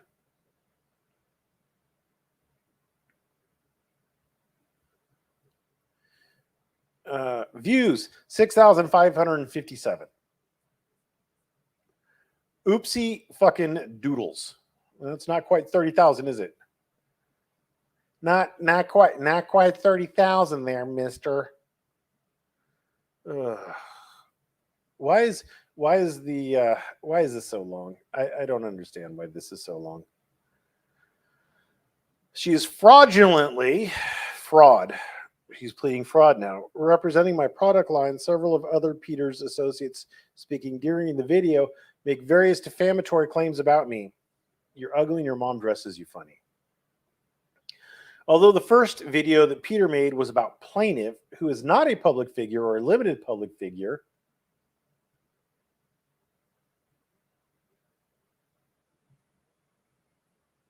but you picked the actual malice standard. The video soon turned into directly harassing me by being directed at me. How does one direct a video at somebody?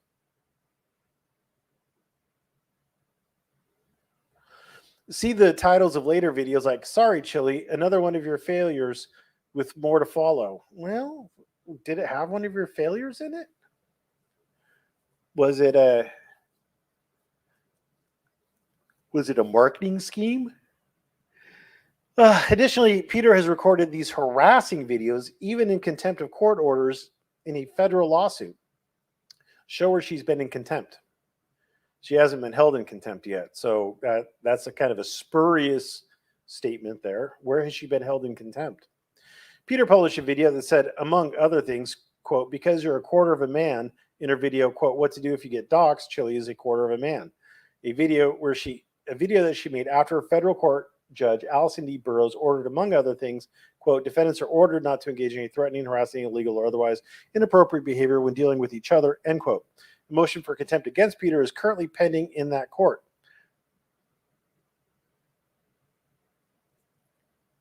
But isn't it a different motion for contempt for a different video?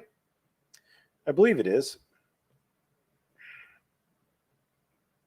Maybe not. I don't remember. It's all blurring together.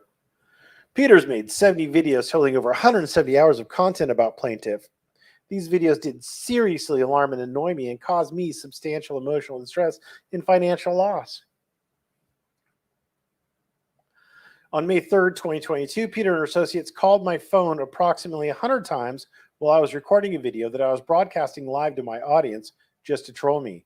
I was doing a live fundraiser for a Native American woman that had been illegally arrested on her tribal lands, and I was trying to call her when the telephone harassment began. Was she illegally arrested? I mean, where, like, citation needed, or was she just arrested?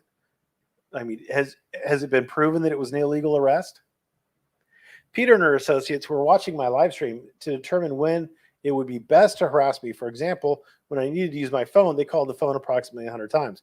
You can see this in my video titled Deborah's Story, Fake Law versus Real Law, Ironton Bad Practices Fundraiser for $ Deborah, at timestamp 1458 to 2436. Even after I put my phone in Do Not Disturb mode, the harassing texts were continuously coming in and audibly disturbing my phone call with my video guest for the fundraiser. The repeated telephone calls and text messages impacted the fundraising and seriously annoyed and harassed my guest and me. The video is available on YouTube at the following URL. I think it's that one. After I was off air, I had approximately 100 missed calls. I tried calling one of the numbers back, and it was a Google Voice number that Peter had set up with a voicemail message. In her voice, it said, I told you to never threaten me, Chili. At the sound of the beep, I left a message and asked her to stop contacting me.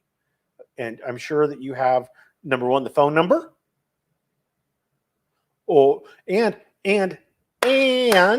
you record every single call you make and receive. So you can obviously produce that recording, right? Peter also hired a man that I know only as Todd Lyon that attempted to befriend, then betray me. Todd and I talked several times by email, text, and phone, and even video chat. Eventually, Mr. Lyon admitted that he'd been paid $1,000 to attempt, quote, to get close to me and then sabotage me. Did he say me? Did Todd Lyon say me, or did he say Chili? Or did he say you? That's weird. And where is this? Where is this admittance? Mr. Lyon has prepared affidavits attesting to these facts. And I believe Mr. Lyon has prepared affidavits saying that he did not and that he was blackmailed into it. So I don't know how far you think you're going to get on that. Not very. Peter and her associates have repeatedly emailed, cyberstalked, stalked, harassed, and trespassed on my residence. Are we back in trespassing? Additionally, they commit wholesale copyright infringement of my created content in order to harass me. I have a pending federal lawsuit over the wholesale copyright infringement. Why don't you join this to that? These people have even harassed my dog, Charlie. How do you harass Charlie? Does Charlie get upset over videos about him? Have you caused Charlie emotional distress? How do you harass Charlie? How? Just saying they've harassed my dog. How?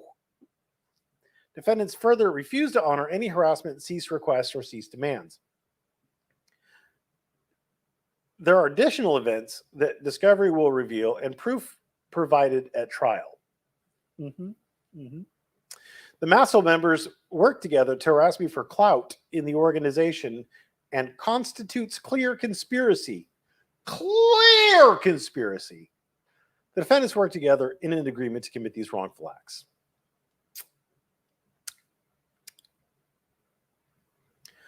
Stalking, cyber stalking, and civil conspiracy incorporates yada yada. Although the Discord was originally created October of 2019, it gained more users when Peter advertised it on our YouTube channel on May 25, 2022.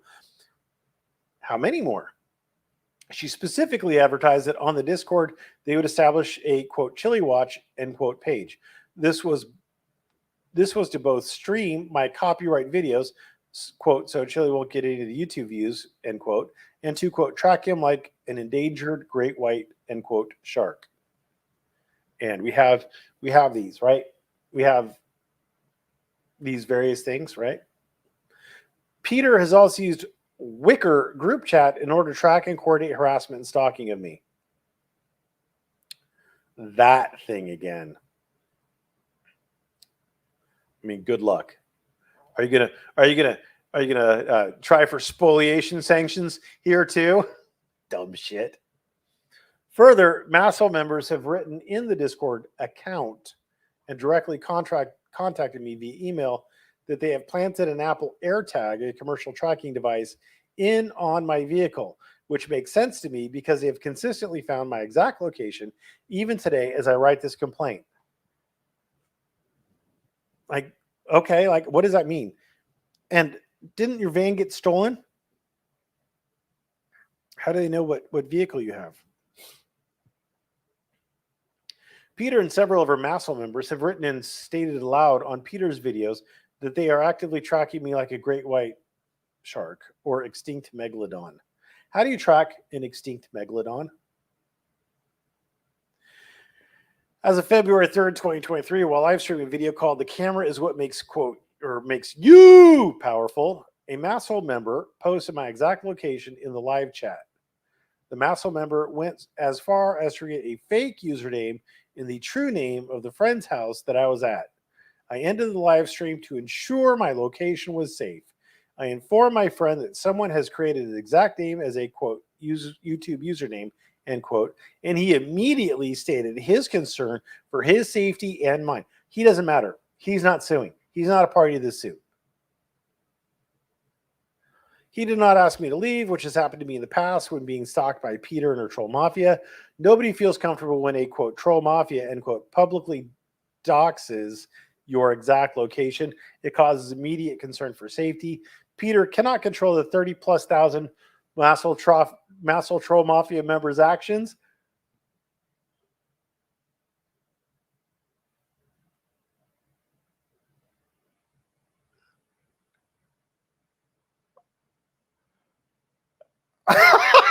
My fucking God. Oh, they're her agents, but she can't control them. They're her agents. Holy shit. Holy shit, they're her agents, but she can't control them. It's in your fucking complaint, dude. Oh my God. Oh, bravo, Chili. Bravo, you stupid fucking idiot.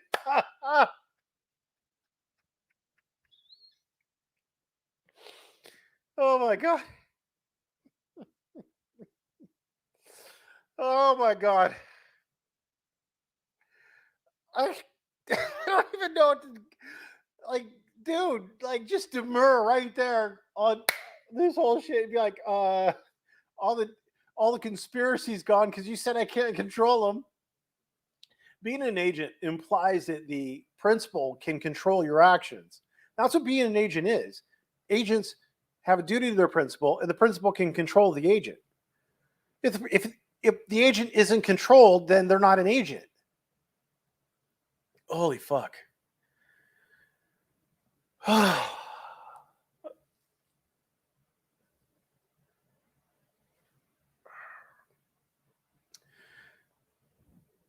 have been stalked and harassed at my residences in New Hampshire, Boston, New Mexico, Colorado, Nevada, and California. So here's the fun thing.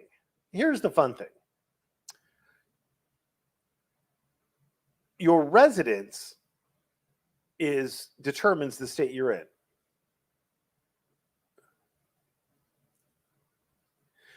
Chile is, and at all times herein mentioned was, an individual residing in Santa Monica.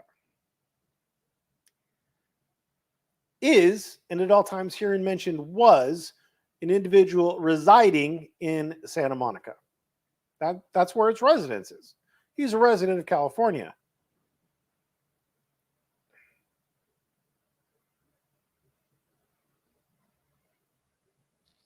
But he's been stalked and harassed at his residences in New Hampshire. Was he a resident of New Hampshire at the time? In Boston. Was he a resident of Massachusetts at the time? New Mexico. Resident of New Mexico? I have suffered from vandalism, period. What does that mean? I don't know.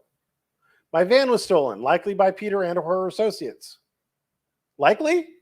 What does that mean? Likely? Like, you're saying that it was stolen by her or not, dude? Mass Troll Mafia members on Discord have taken credit for the stealing of the van, saying that, quote, it's underwater and it will never be found. Why do you quote them where they say it's underwater and will never be found, but you don't quote them where they say that I, so-and-so, have stolen Chili's van? Isn't that weird? In the Discord, there is a page called Chili Watch, whereby location has been constantly and consistently tracked, and Peter and Massel associates have used this information to cause damage, intimidate, and instill fear into me, but underlined, more importantly, to the people around me. No, less importantly, because you're the plaintiff, you're the one saying you were harmed. Everybody else who's not a plaintiff doesn't matter. I've been stalked since June of 2022 nonstop, and it's still going on today, right now.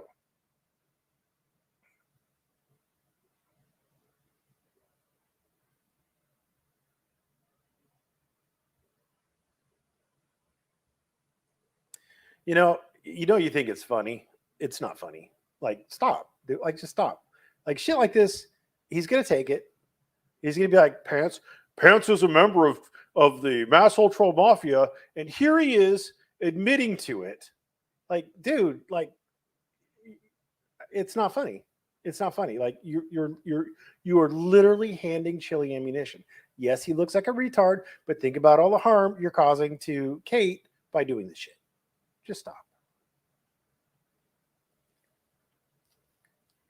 It does not matter what I'm doing, where I'm going, or who I'm with.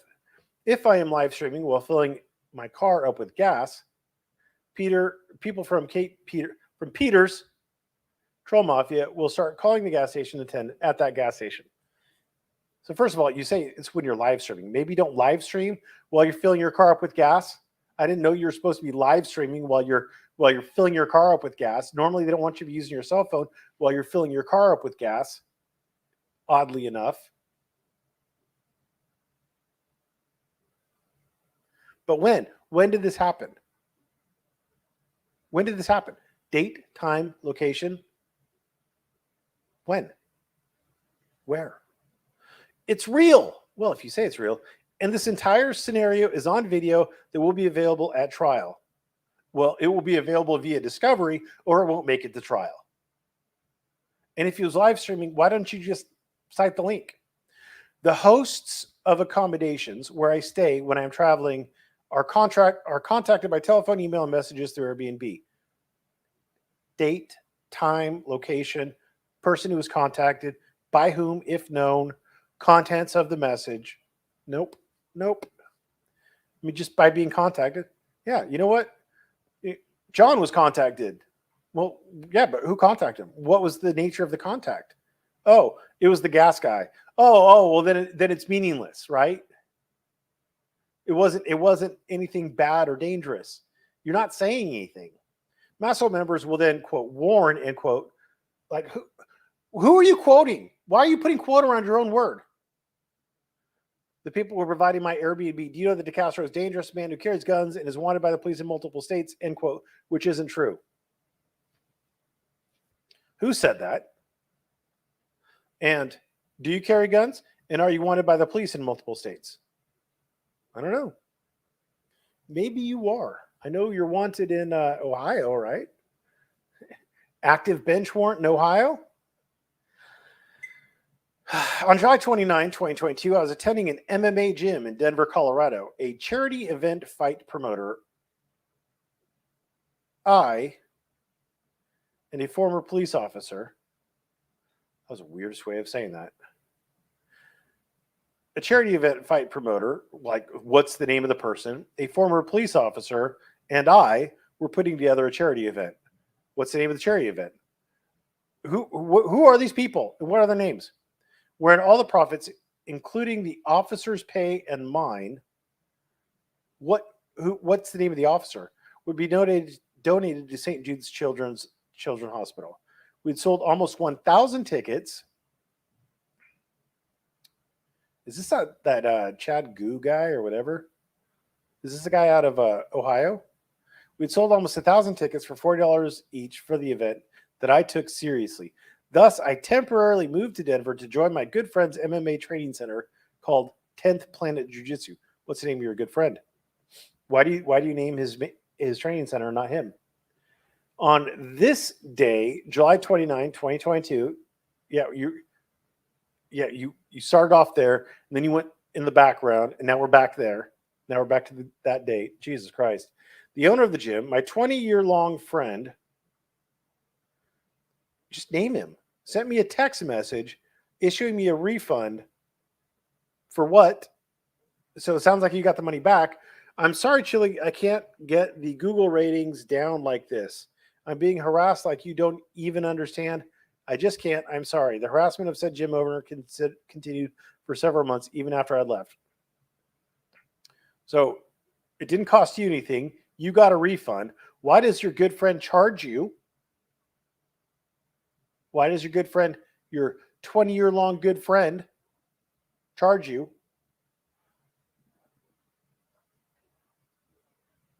And why does this matter? It doesn't matter. It's you. It's what happened to you. Approximately August 1, 2022, after being a member of Airbnb, you have to be a member of Airbnb? There's a membership? That's interesting. I did not know that. I am not a member of Airbnb. I was unceremoniously and immediately kicked out of my Airbnb in Denver, Colorado. Airbnb would not reveal the reasons why.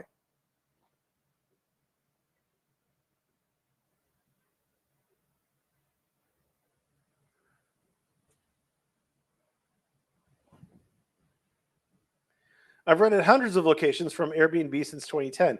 As an ad executive in NYC, are you a resident of California or New York? Dummy. And who were you an ad? You've literally made the allegation that you were an ad executive in New York City. So, what company? Are you a resident of New York City? It's imperative to have the ability to rent an Airbnb quickly. On this date, August 1st, 2022, Airbnb suspended my account indefinitely, making it harder on me as an ad executive in New York City. Quote, you've been assessed to be a risk factor. You are to immediately pack your belongings, leave the Airbnb. The host has canceled your month-long reservation. This is on day 2 of the 30-day stay. Please stand by for a phone call from the Airbnb safety and security team. I thought they didn't reveal the reasons why. You said they wouldn't, and now they've said that's because you've been assessed to be a risk factor. On the phone call, I was told the Airbnb had been alerted that I am armed and dangerous. Quote, are you carrying a gun? Is there a gun in the Airbnb? They're not asking if you're dangerous. They're asking if you're carrying a gun. Of course not, he says.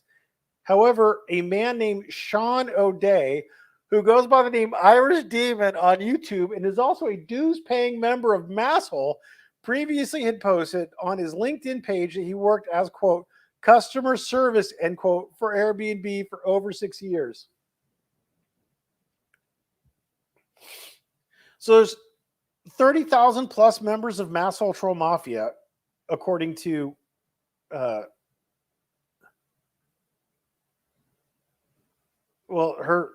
YouTube channel is 26.6 thousand members. So there's 26.6 thousand members who have subscribed to her YouTube channel. I don't know how many she has on her in her Discord. But the fact that one of these happened to work past tense for Airbnb for 6 years, all of a sudden makes her, Kate, responsible for this deal with the gun. And are you saying that you didn't have a gun there? What happened to the gun, Chili? We know you had a gun. There's evidence of you having the gun. What happened to your gun, Chili? It is plaintiff's intention to subpoena Airbnb to find out exactly what happened on August 1, 2022. That's not something that the court is likely to allow you to do. Mr. DeCastro has never been asked to leave any rental property from Airbnb and has maintained a perfect 5-star rating on the application since 2010. After threatening a lawsuit, Airbnb restored, quote, permissions, end quote, to use my account on December of 2022, but I haven't seen the documents yet that caused the suspension. So now the harm is gone. The harm is gone. They've restored your permissions. They've restored your permissions. On August 10th, 2022, Peter made a YouTube video falsely reporting my van was repossessed simply to further harm my reputation and to further harass me. This even after she obtained the Denver Police Department report saying my van was indeed stolen. Denver police would later arrest and charge a woman for stealing my van. Peter has made no retraction or corrected her erroneous reporting. So she's a reporter. She's a reporter. On October 6, 2022, while me and my roommate, name please, were walking home from the market in Santa Monica, California, maybe 50 yards from my permanent residence, a man pulled up to us in a vehicle with Florida license plates and yelled, "I see you, Chili. I know where you live. Kate always wins," and then drove away. Well, you know what would be really interesting would be if there was, I don't know, video of that.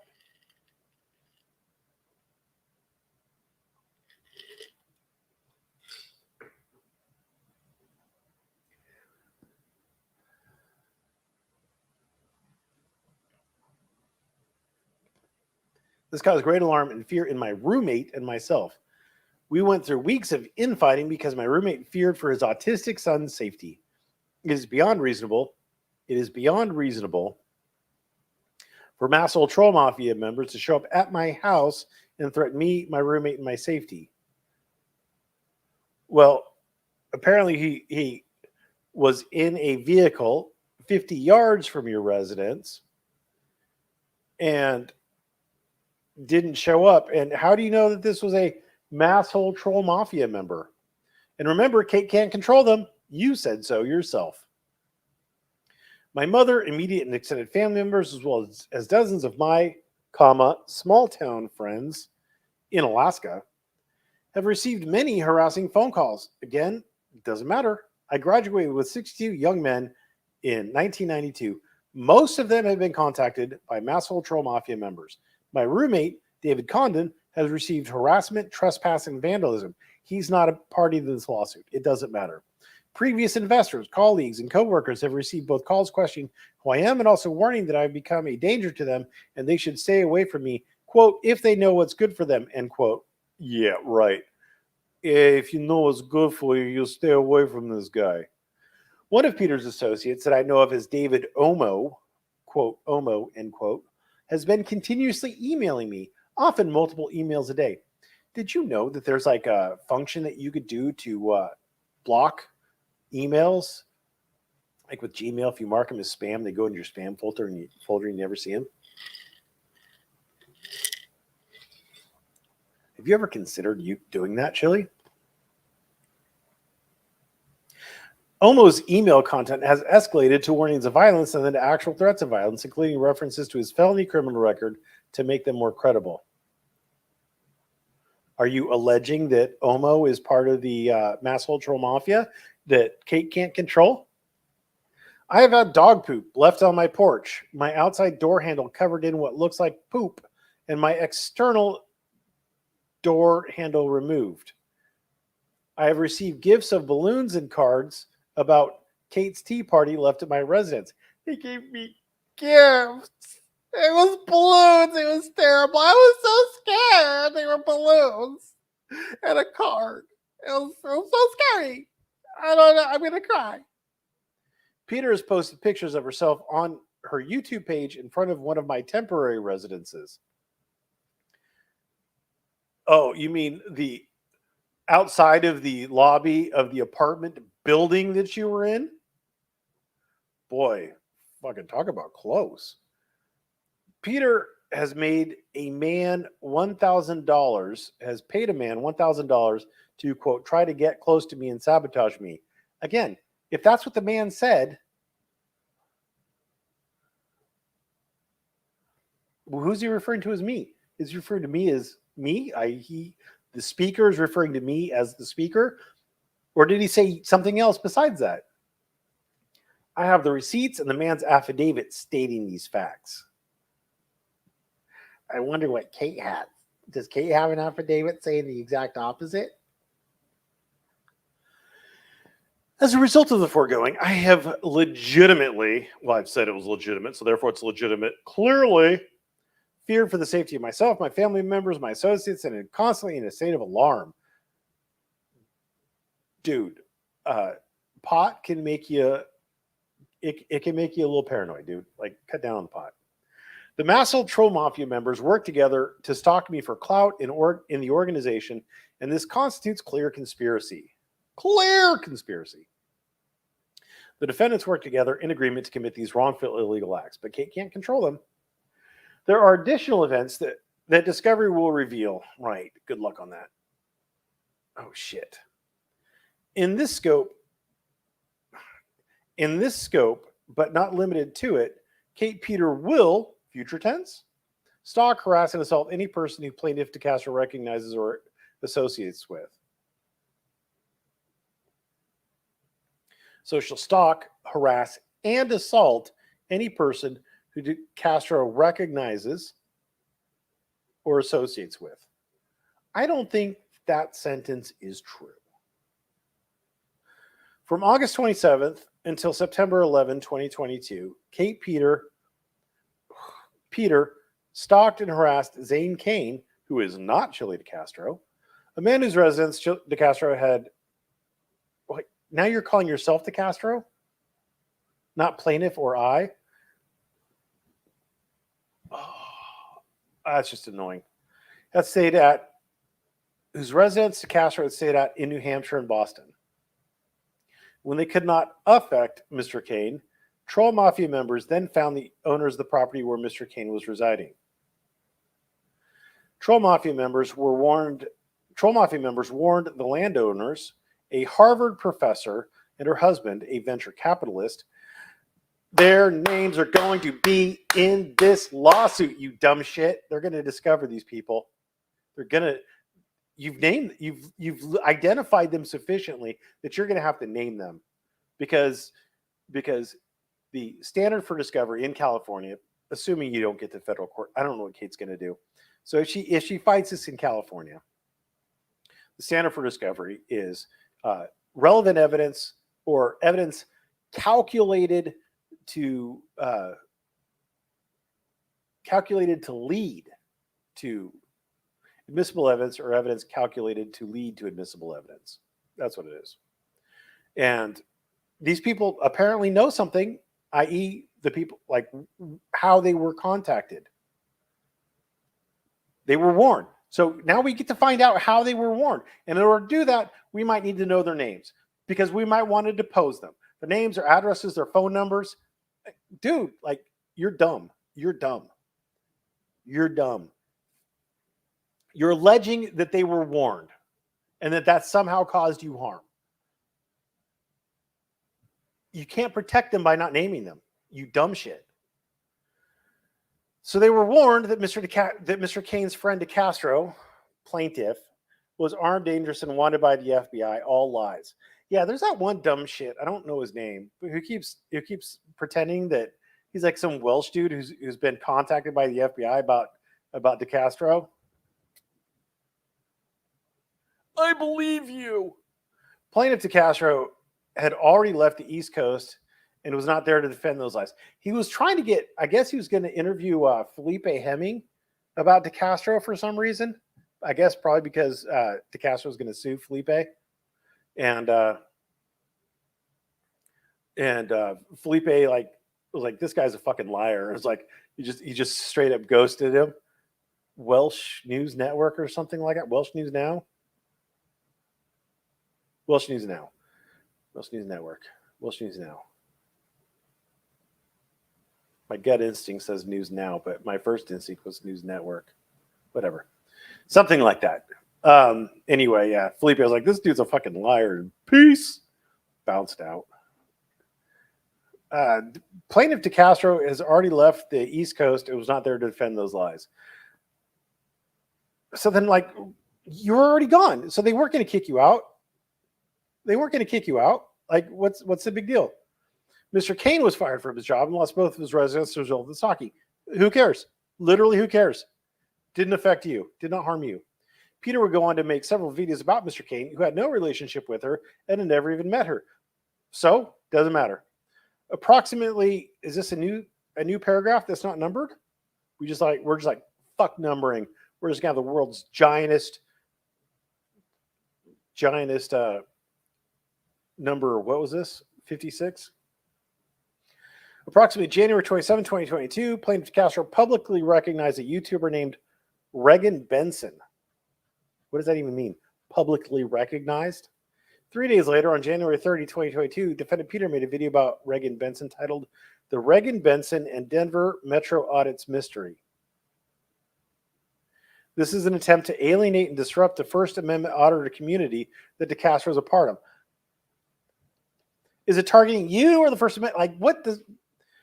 Regan Benson had never previously been mentioned or referred to by Catherine. Has he been saying Catherine? But you got Catherine. Now we're Catherine.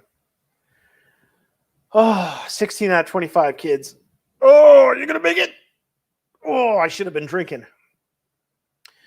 All right. We incorporate on October 14, a member of the Mass Troll Mafia, who I know only as Dan Clement,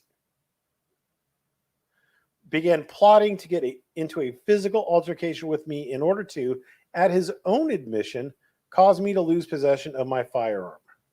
Clement had been in a fight in his past where he had a restraining order placed on him, so he's aware of the repercussions of them. He wanted to use this tactic to cause me to lose my firearm. You were a wanted fucking fugitive, dude. On October 17, aren't you? Wait a minute. Isn't there a restraining order against you? Didn't Blue Bacon get a restraining order against you out of Washington? I'm going to assume that because of that, you're not allowed to have a firearm, but maybe I'm wrong. I would normally assume that you can't have a firearm with it. California civil harassment restraining orders automatically cause you to lose your right to possess firearms. On October 17th, armed with bear spray and a tape measure to measure my height. Oh, he was armed with a tape measure. I remember as a kid, I would pull the tape measure out a little bit, and then like just enough before it started bending, and I would pretend like I was sword fighting with it, and that was always fun. Being a kid, boy. Clement used the group's Discord Chili Watch page to receive coordinates, plan, and get real-time logistics. Logistics are like, fuel, food, water. It's to get like the things that you need to transport. It's not like to get locations. Get real-time location data from several other Mass Troll Mafia members who were tracking my location in real time. Mass Troll Mafia members that Kate can't control. Clement quickly found me while I was working as a reporter for my YouTube channel and engaged with officers of the Los Angeles Police Department.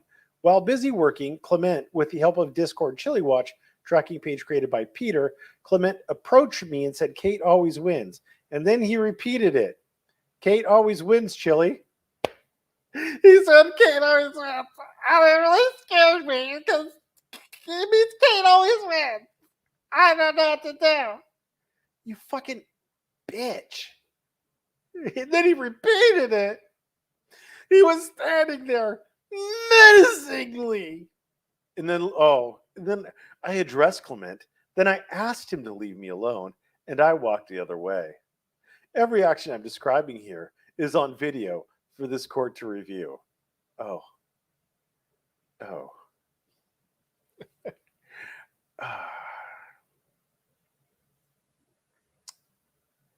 Clement followed me and said that he could beat me up. I could hold you down and then ground and pound you. Look how little you are, he exclaimed. Again, I walked away. I don't recall this. I recall him being a scared little bitch. Again, I walked away, went the other way, and quickly down the block to avoid having to protect myself from this stalker. While down the block, moments later, Clement approached me again and somehow managed to corner me.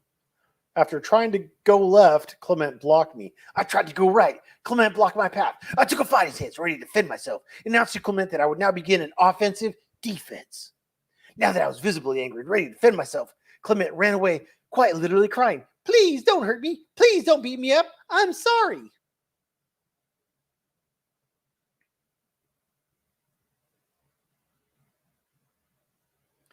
Clement was then assisted by people who plaintiff could only believe were members of Catherine Peters' Troll Mafia Club, who came to Clement's assistance. You mean that thug who scared the shit out of you? Who was like, if you want some, I'll give you some, or something like that? Clement would then appear on Peters' Discord and claim victory for, quote, trolling me. Remember, Clement brought with him bear spray, rope. Now it's rope too. It wasn't just a bear spray and a measuring tape. Up here, he was armed with bear spray and a measuring tape. Now he brought rope too.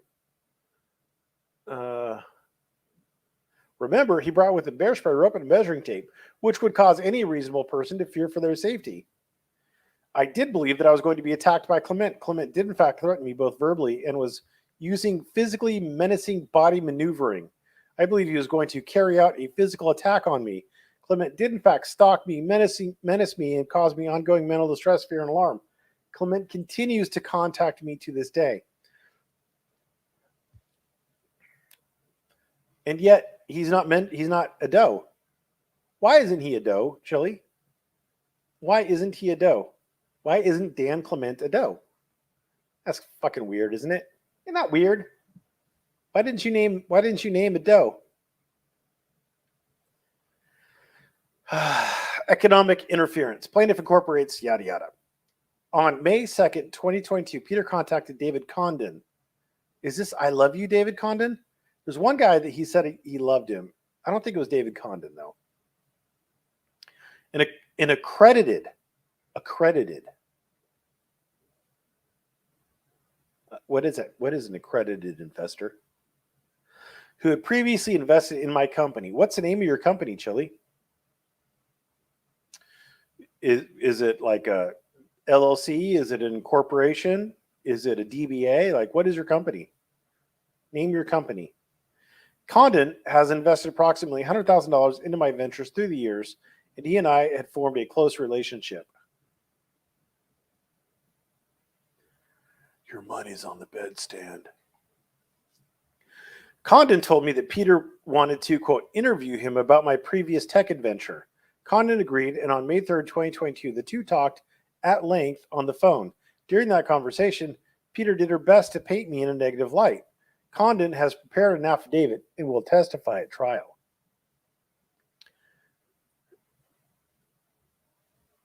On July 6, 2022, Peter called Condon dozens and dozens of times and sent him approximately 100 text messages.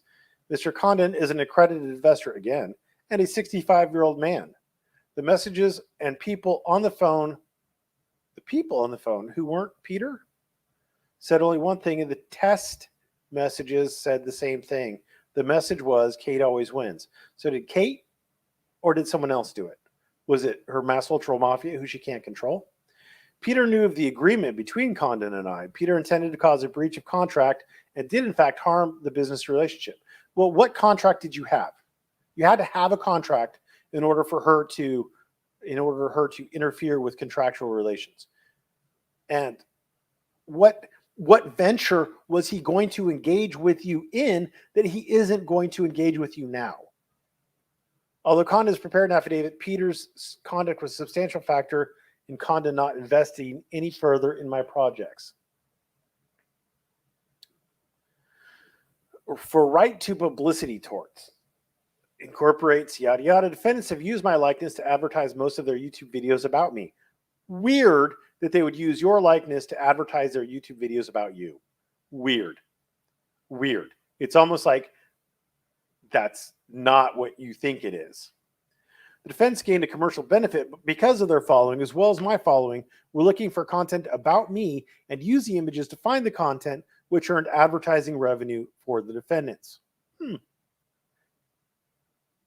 I was harmed by not having that ad revenue myself by the videos containing negative content about me, and because as a trained actor, I charge fees that have been paid for my likeness. Almost like you're a public person. Almost like the actual malice standard does apply to you. As a direct result, I have suffered financial loss, momentum to grow my brand, humiliation, embarrassment, mental distress, and economic harm. Prayer for relief. Plaintiff prays for judgment against defendants, and each of them as follows. Enter an injunction.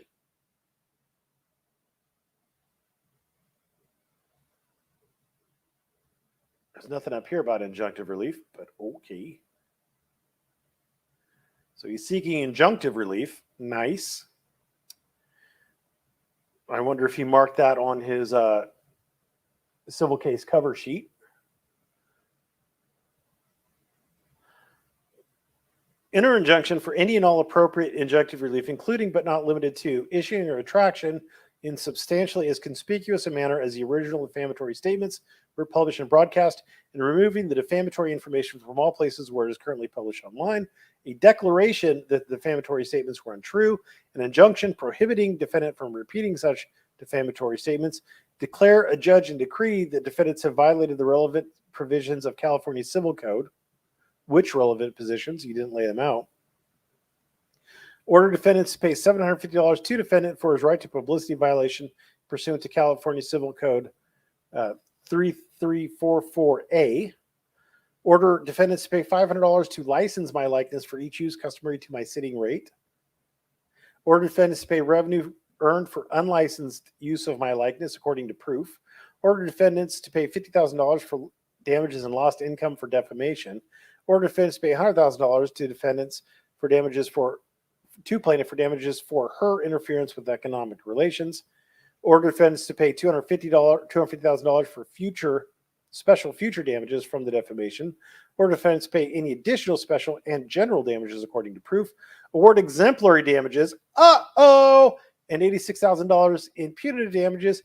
Pursuant to the requirements of California Civil Code Section 3294. Now I swear, maybe it's only because I do this for personal injury that you need a statement of damages, and you can't just you can't just state exemplary damages.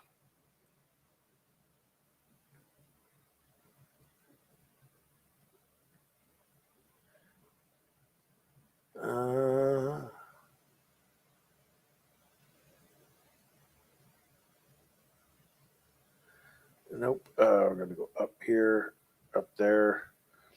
Damages up there. Compensatory relief up there. Exemplary damages. I thought it was this one.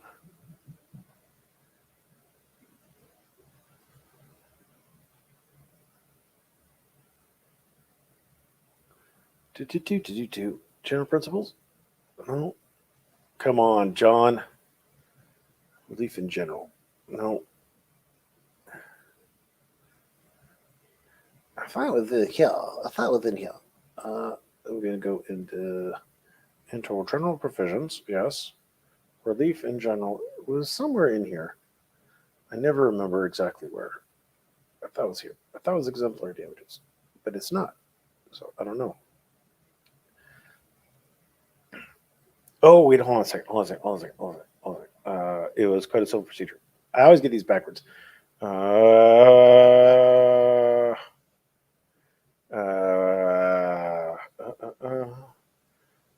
Pleading submitted relief. There we go.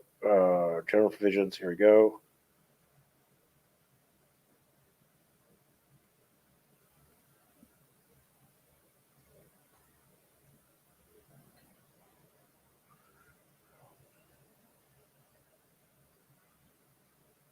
It is just for personal injury or wrongful death. Okay. Personal injury or wrongful death, and we haven't played those. All right. So yeah. Okay. All right.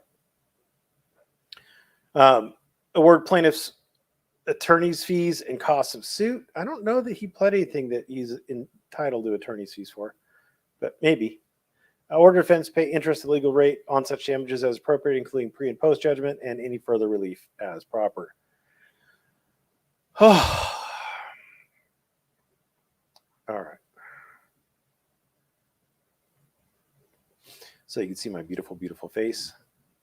And all right, we're going to go to the beginning and start the humiliation ritual. That was the end of the substantive portion. Now it's just me debasing myself by reading and responding to your comments. And I don't know how long I'm going to do this, so I hope you guys got your comments in early, because I'm probably going to peter off after about, I doubt I'll stick around for more than a half hour of this nonsense. Good Lord, you guys talk a lot. Good Lord, you guys. I'm scrolling up still. Scrolling up.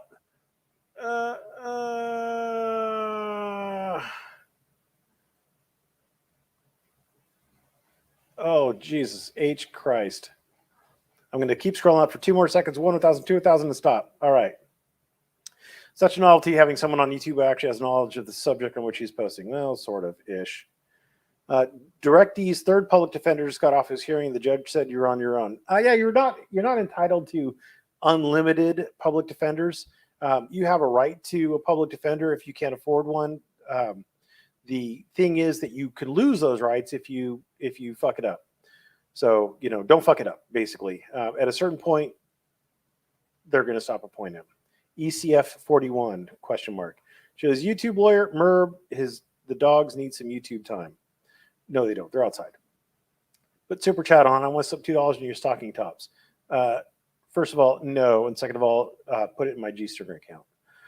So it's standard procedure to send the judge interrogatories. No, it is not. Chili lesbian douchebag. Yes, he does. Chili keeps digging the hole deeper and deeper. Yes, he does.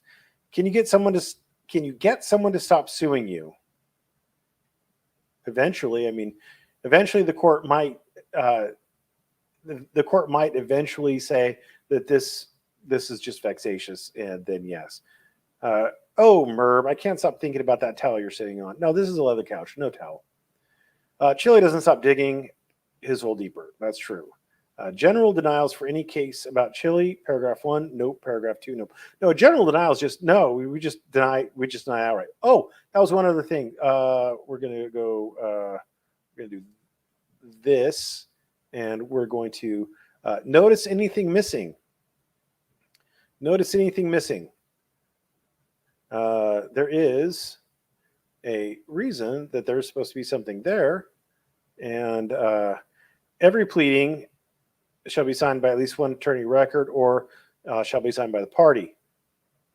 An unsigned paper shall be stricken unless omission of the signature is corrected promptly after being called to the attention of the attorney or party.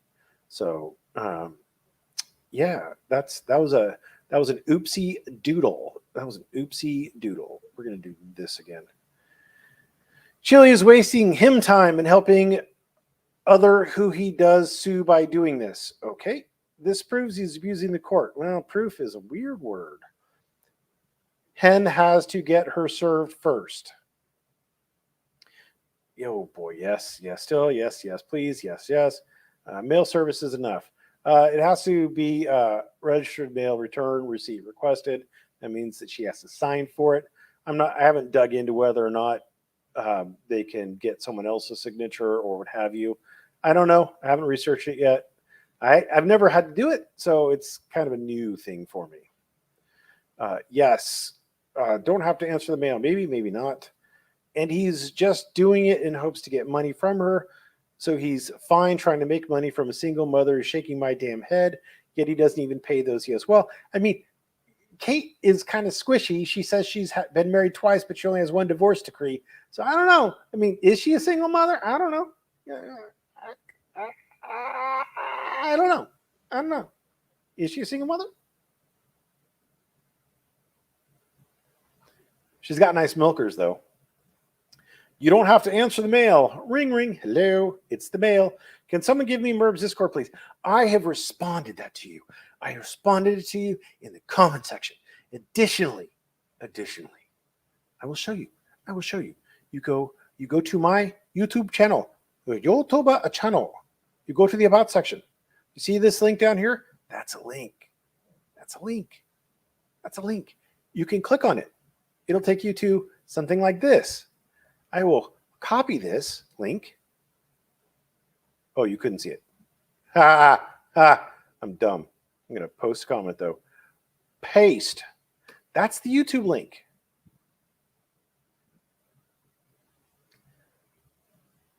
I'm going to do this so you can actually see it. Do you see the link? Do you see the link? Do you see the link? This is my channel. This is the About tab, and there is a Discord server link right there. And please make sure you donate to my G-String account. I'm going to copy and paste that so y'all can donate to my G-String account. There you go. So make sure you donate to that.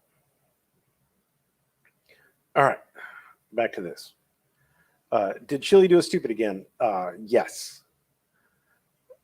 Just don't sign the mail. I'm Patrick Reeners. Oh boy, I could tell. When doesn't he? Exactly. Merb, the circus music is coming from inside the house. Get out now. You have 20 minutes behind. Yes, that was very annoying. I just thought to myself, oh my God, congratulations. We're all John Doe 1 through 30. Can I sue myself, Chili? Peter does 1 to 30 inclusive. Is there an OnlyFans I am not aware of?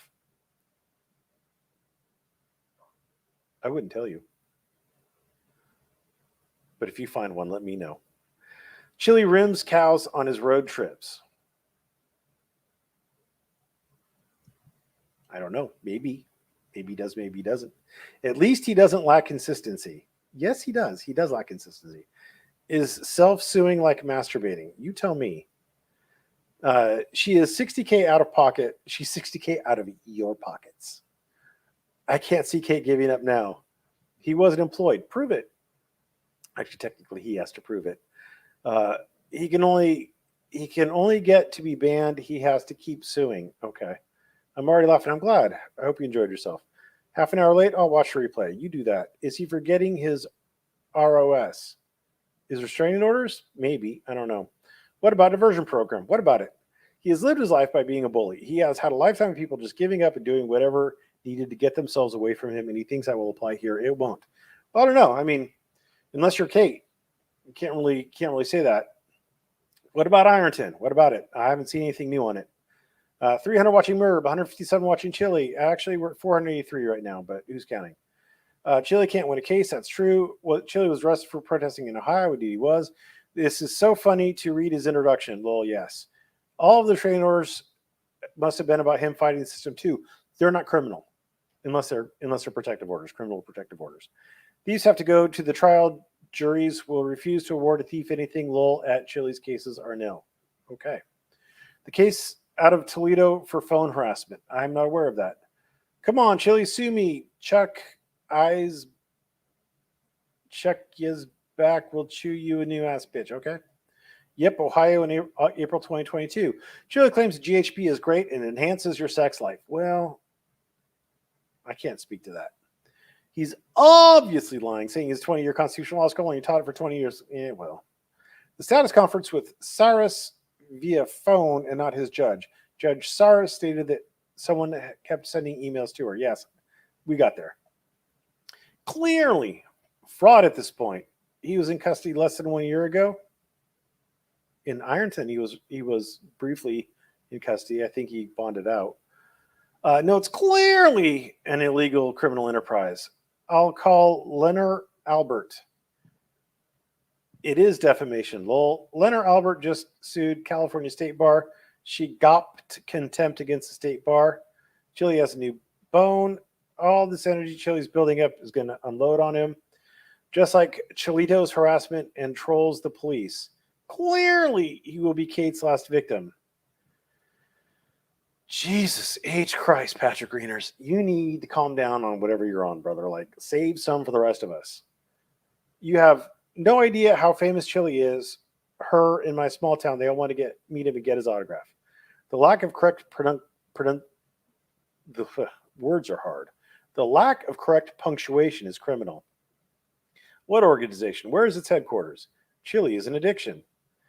Would be interesting if Kate found some California cheerleader who Chili had pissed off, shit on in the past, and this lawyer was willing to represent Kate so as to shove Chili's lawsuit up his ass. That might have happened. I don't know, but that might have happened. He's pissed off a lot of people. I'm just saying. I know Kate talked to Robert Shapiro, I think. I mean, what if? What if, brother? Well, it might be a conflict of interest there. But what if? I was planning on funding the mass troll mafia with over $1 million, but now that I learned it is an illegal criminal organization, I'm choosing not to. Well, you're building up damages for Kate, except you can't squeeze blood from a rock. Can I be John Doe number one? Probably not. This introduction is nothing more than Chili's self-aggrandizing and paranoid delusions having a tea party together.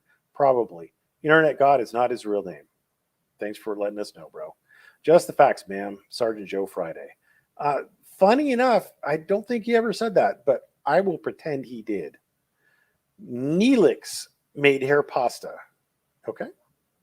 Of course, Chili isn't a troll. None of his subscribers are trolls. They don't call people after Chili posts a phone number.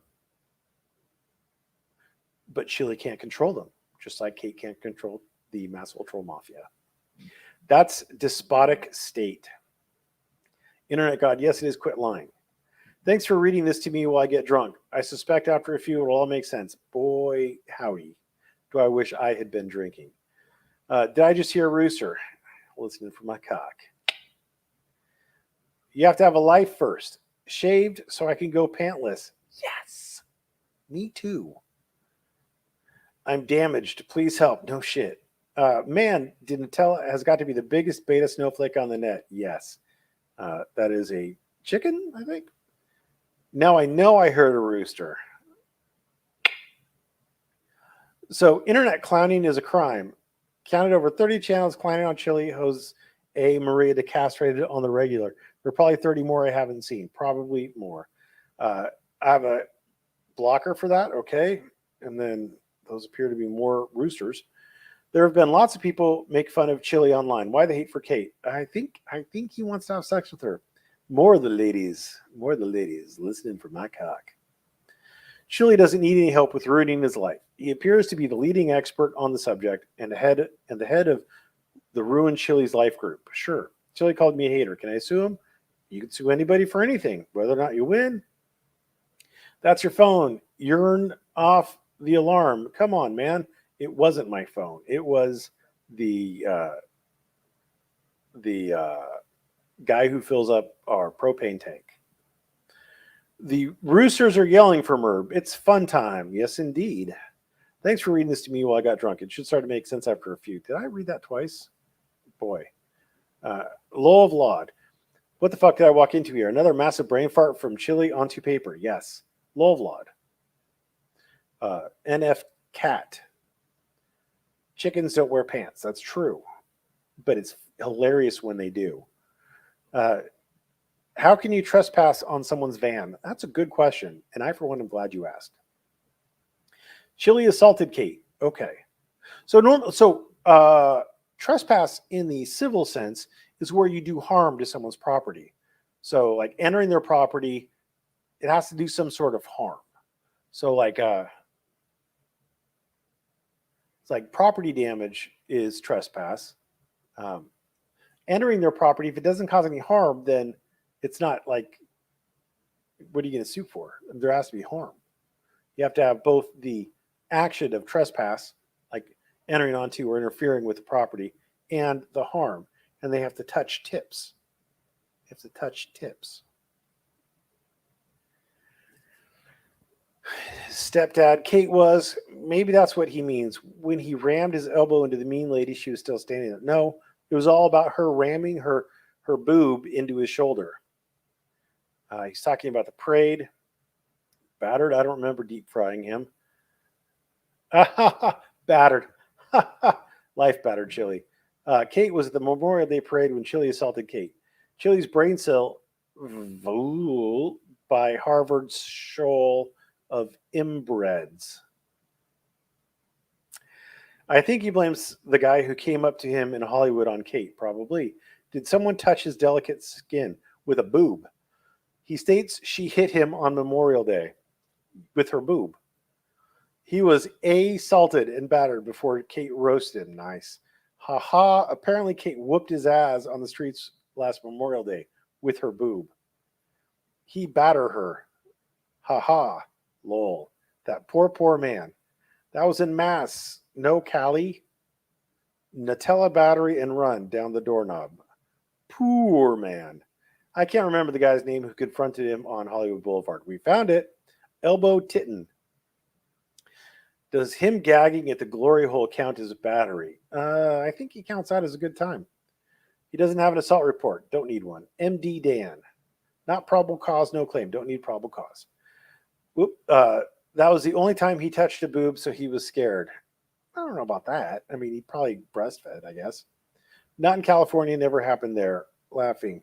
It was his shoulder flying at the titty. Exactly. Or no, it was the titty flying at the shoulder. Because she's taller than he is, by the way. She towers over him. He's a tiny, tiny man. Depends on how big the mammary sacs are. Never big enough. I've been attacked by a vagina once. Ooh, did it hurt you? What a pervert. Lol. Titty checking his shoulder caused him emotional distress. He has never touched one before. I'm thinking he probably was breastfed, but maybe not. Hold on tight, Merb. Boobs incoming. Sick. Yep, thanks, Vlad. I think Chili believes he's part of Kate's, quote, mafia, end quote. That was a good time for Chili to bust out his trifold and slap it down on the judge's desk, along with his cock. Me too. Boobies are always welcome. Exactly. Boobies are great. Like, I don't care, gay, straight, male, female. Boobies are great, dude. He walked into her. This has two judges already ruled on. No. Oh my God, Merb, 34th Street, represent! She penetrated his anus with her nipple. That must have been on the pay-per-view. In mass. MD, I think that was an act set up by Chili and Boston. Chili has a right to be, quote, press, end quote, and film people, but Kate doesn't.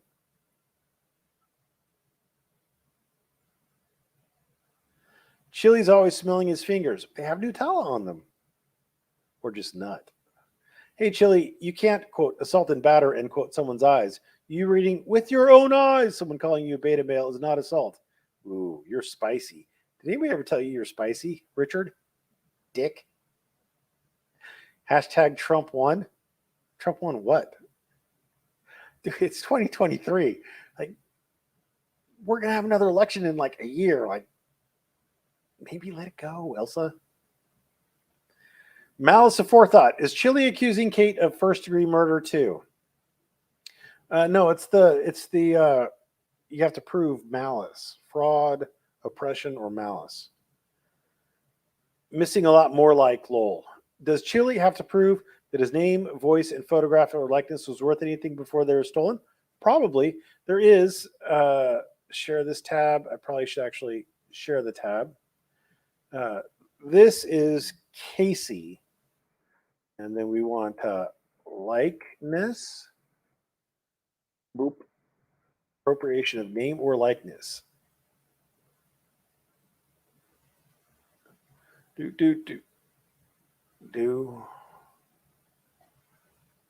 Where are we at? All right. So these are the essential factual elements. You have to prove that the defendant used plaintiff's name, likeness, or identity, that plaintiff did not consent to the use, the defendant gained a commercial benefit or some other advantage by using plaintiff's name, likeliness, or identity, that plaintiff was harmed, and that defendant's conduct was a substantial factor in causing plaintiff's harm. If the plaintiff is asserting more than a privacy right, give an introductory statement saying that the person's right to privacy can be violated in more than one way and list legal theories under which he's suing. If the alleged, quote, benefit, end quote, is not commercial, the judge will determine whether the advantage gained by the defendant qualifies as some other advantage. If suing under both common law and Civil Code Section 3344, the judge may need to explain that a person's voice, for example, may qualify as identity if the voice is sufficient to cause the listeners to identify the plaintiff. Two causes of action overlap, and some conduct should be covered by both, yada, yada. And then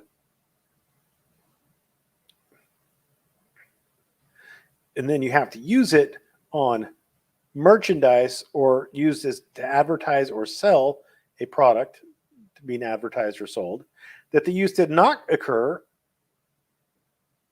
in connection with the news, public affairs, or sports broadcast or account, or with a political campaign. It's fucking weird, huh? It's fucking weird. Isn't that weird? Anyway, I don't know if I answered your question, but you could all read it in there. Copyright infringement. Maybe you should sue someone somewhere for that. I know. Biden should sue for all the I did this stickers on gas pumps. I don't think he could control those people any more than Kate can control her mafia. Kate's tits could knock down a building. Oh, yeah. They're fucking great. I wish he would come to Tennessee. He might never leave. He might want to hang around for a while. Say, copyright infringement in a state court? He didn't actually state it as a cause of action. I don't know why he was talking about it. He's a POS. That's it. Well, thank you, Carol. That added a lot to the conversation. Trump probably has tried to sue, but he never wins in court. Okay. How many times is Chile going to litigate harassment from Kate? Res judicata yet? That's a good question, Juan Galt. That's a good question. I have already said that Kate should get some clarification as to whether or not,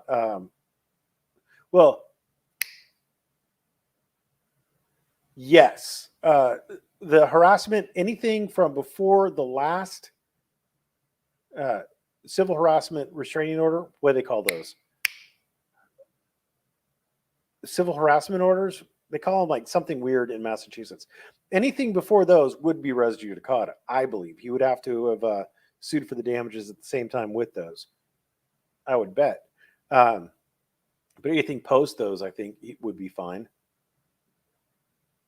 Well, yeah, anyway. Just like when the Germans bombed Pearl Harbor. Hope they throw this out like the garbage it is. So everybody likes to ask, like, when's the court going to get done with this? When is the court going to throw this out? When is this going to happen? It's always the same answer. When somebody files some sort of a motion that will dispose of it. The court can't throw this out on its own, sua sponte. Someone has to be like, look, Your Honor, this is bullshit. Here's my motion saying it's bullshit. And then the court can be like, yes, I will grant your motion. And then it's gone. The court isn't going to do it on its own. He's saying his own work content is also defamation. Probably, because he's dumb like that. So he didn't feel threatened for 6 months. Probably not. Drink. Makes me wonder what kind of screwed events happened in Dana Tell's life that led him to this life of victimhood and detachment from reality. Grow up, you man, baby. I was hoping we would cover California civil procedures today. Sorry. You'd think a 20-year constitutional law scholar would know that copyright is the exclusive jurisdiction of the federal government. He would and probably does, which is why he didn't allege it as cause of action. Taking actions? Interesting. Chile is what happens when daddy goes to prison. I like where he says Kate or one of her agents stole his van, then later states he arrested someone for stealing his van. I know. It's kind of like maybe they don't have anything to do with it. This is just another hill for Chalita to look foolish on. I think he was enabled by people when he's a small fish in a small pond. He wants someone else in his life to treat him like the big fish he never was. I'm not a psychologist. I will trust your superior psychological instincts. That person is not named as one of the troll mafia. Yes, the person who stole his van was not named as a person in the troll mafia. Merb, you dirty slut. You're not supposed to say that outside the bedroom. I have to get the truth out there. Put it away. Sure sounds like Cholito wants the CA courts to be the quote feelings police, end quote. Police in the courts are not feelings police, Chili, per the First Amendment auditor's own words. Yes. Actually, he hit Kate. Really? You don't say. My stars and garters. I'm going to stick with my guns that Kate battered his shoulder with her boob because I like that narrative. Chili, if assaulted in any state, the cops would ignore them. Jose Maria is always picking on women. Let's see. His mother raised him with his sister, but without a father, he tyrannized her and his sister. I mean, how do you know this? You're just speculating. After he started YouTube, the mom said stop or out, and he chooses YouTube. Now he drives around homeless and harass everybody. Sure. My titties would knock you over. Please do. Hey, boomer. Assault with a deadly titty. My favorite kind of assault. Hasn't the titty bump been litigated? Yes. And is it true he wanted to sue his mother? No idea. Like, for example, if Chili got jumped and tried to file a report, the cops would ignore him. Unfortunately, if someone hurt Chili really bad, they wouldn't do shit. I don't believe you. Was it a semi-automatic titty? Yes. With a bump stock? Touching. 69, my tits are open to slurp all the lawless tart bitter juice you can chew. Yummy. Okay. Pudding pops were taken off the market. Hasn't Cosby suffered enough? Probably. Chili is an executive. I don't think so. I think he was lying. Chili did learn how to sue for money from his mommy in her workman's comp case that lasted 9 years. Workman's comp is handled differently. There's boards and shit. I mean, they can be fairly litigious. There's a lot that could go on there. He had a tape measure. Yes, he did. Probably to measure his own weenie. The guy who was stalking him like an animal or something like that. Yeah, what an idiot. I heard Chili went to YouTube headquarters and parked in a lot and called it a settlement. Okay. Discord halfwits are the worst. YouTube comment section halfwits are pretty bad too, to be honest with you. Research was my favorite class in law school. Well, except for Crim Pro, Crim Law, Torts, Contracts, Civ Pro, Con Law, etc. You said contracts? You're a liar. Contracts sucked. Contracts and property law sucked. Boring. Boring. Bingo, enjoy the dumpster fire, but don't get close. Yes. Hey, we're not all fuke. You say so. If the nomad was not in California, then the event happened, he could still have a case. Is there such a thing as a, quote, legal, end quote, criminal enterprise? The CIA? Congress? The FBI? The ATF? Yeah, so yes, there are legal criminal enterprises. Absolutely.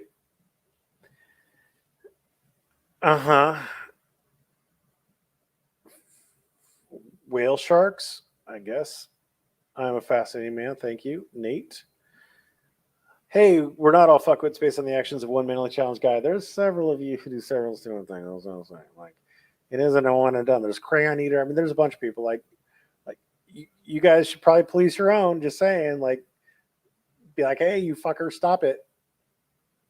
So all the emails he made public, he's going to cry about. Lol, yes. Nate is a fascinating margarita drinker. Dog Detective, can you roast marshmallows and make s'mores at a dumpster fire? Probably. Kate might have 50 witnesses in New England. Probably. None of the actions taken by Peter occurred in LA. Contacting people in LA might be enough. That's where it gets questionable. But he's going to have to pull these people out of his ass. And so far, he just has one. And one isn't enough. Kate need a slap case. No. I did it once with a scented candle. So I'm going to say your mileage will vary. Yeah, you're going to have a scented s'more, a dumpster scented s'more if you roast it over a dumpster fire. Merb, would you represent Kate in this matter? Not until after we've had sex. I'll call Lenore to see if she's around. Merb only takes winners. Just kidding.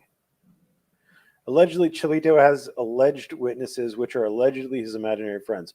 I've heard that. It must be true. And they allegedly said something. I've also heard that. He used one of the chat AI bots to write this. I doubt that. Everybody keeps alleging that, and I'm going to continue to doubt it. Because a chat AI bot would write it better.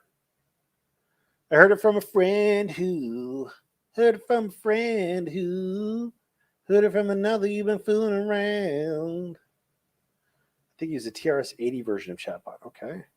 Trailer load, trailer load. Can the defendant ask for a mental evaluation in this case? No. Bada bing! So he's suing YouTube in Massachusetts and Kate in California. This is chilly. Regarding assault, Kate should get a statement from that officer at the MA Memorial Day parade that said on video he saw Chili assault Kate. Break out the video. Burn that bridge when you get there. I mean, I don't even know if you need that much. Like, I would just wait and see what happens before you get there. I heard it through the grapevine. Not much longer would you be mine? Okay. So Kate cities have a right to travel. They do. And her in that cop costume, good Lord Almighty. 25 pages. Yes, that was stupid. Chili's not he's a resident of California. Oh no, I'm mortified. I've been misspelling Chilito. Are we farming trolls again? Probably. He resides in whoever's car he's borrowing. Probably. Change from masshole to troll mafia. I know. Cheeto to castrato. Okay. I've been working on the troll farm, working all day long. Okay. These were trying to get me to sing these. At some point, he's going to give us an actual fact. No, he decided not to. Can't wait to see his factual evidence. Yeah, I don't think he has any. You think we're going to troll farm will be profitable, but the rubles aren't worth shit these days. Thanks, Laura. Love margaritas and someone else's. Is Chili using anal leakage? What's in Chili's history that leads you to suspect that? Though, what? Yes, I've been working on troll farms, stringing Chili toe along. Okay, is Kate a snitch? I don't know. Is it really I foresee California lawsuit being dismissed with prejudice for Kate?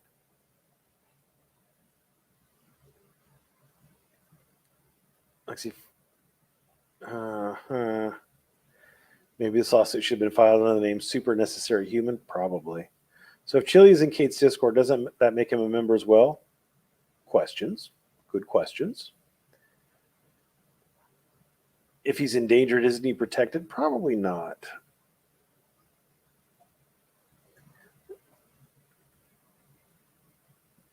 Literally everything in this case has receipts that it is false. Good luck. Yeah, I know. He doesn't have a very good case. Is there still a 1-year statute of limitation? What was the original date? All the stuff he was alleging is from 2022, like May through whatever. So I don't know that he has any statute of limitations issues. Defamation is 1 year, I believe. But I don't know anything prior to February 6th, I think, when he filed. But I think he was alleging stuff in like April, May, or no, August, September, October kind of stuff. She had a good reputation. I know, crazy. TikTok Rick Rock. That was a name. We have a lot of confident idiots in America. The 1A auditor. Yes, it's not. Trust me, it's not limited to the 1A auditors. Kate has everything she needs to prove her case. All this is lies. Well, proof comes at the trial. It can be a long, rocky road to Dublin, 1, 2, 3, 4, 5, in order to get there. Sure thinks that all laws are based on racism. I know he's an idiot. He says, at all of my black friends. Lol. Okay. The DEA website states in black and white that GHB is the date rape drug. Well, that's something that is going to have to be evidence at trial. I mean, who knows? GHB is known as the date rape drug here in the UK. Okay. Bubes. The A calling GHB the A calling GHB date rape drug. Since he subscribed, does that mean he assumes himself? I would assume so. I just love that he gives her money. Verb needs a reboot. He's stuck in a laughter loop. I wish. Lol, he's paying probably for sexual. No, he's getting paid for sexual favors, I'll bet, from older men. My guess. I would love it if Chili was gifted a membership to Kate's channel. I knew Merv would enjoy reading this. He's a paying member. He's a paying member, LMAO. He's a member. What was the date this occurred? And was Chili in California on that date? Good question. Hold on. Chili's claiming that all of us who are members of the Master Report are getting sued by him because we're members of the Master Report. Yeah. And he's getting suing himself. Good point. The hate is real. How does this work? I don't know. I'm just here. She did a members only stream about him and he just couldn't resist. Oh. He wants to pull her hair so bad. He is a troll mafia agent, lol. She got him, brew. By him paying, I think he's screwed in court. I don't think so. I think he was screwed in court by a lot of things. But it's the whole getting there. It's going to be fun. How much meth allegedly was used in the creation of this document, or his cousin had to be up for hours working on the soul. I don't know. I don't think Chili's a meth head. I think we know he does what was it, pot and probably shrooms. He might do coke, but he might also have like one of those kinds of personalities where he's up and down, manic depressive or whatever. I'm not a psychologist and I don't even play one on TV. Sometimes he's really fucking up though. And it might be caffeine, tons of caffeine. I don't know. He definitely has hots for her, yes. I mean, he's really focused on her. He'd rather fuck Josh. I don't know. His hate is so strong he can't think. So he is a part of Massel, yes. Chili has to be taking more on pills. Sure. Oh, we've gone past the half hour that I was going to give you for comments. So thank you for watching. I appreciate you stopping by. Have a great day.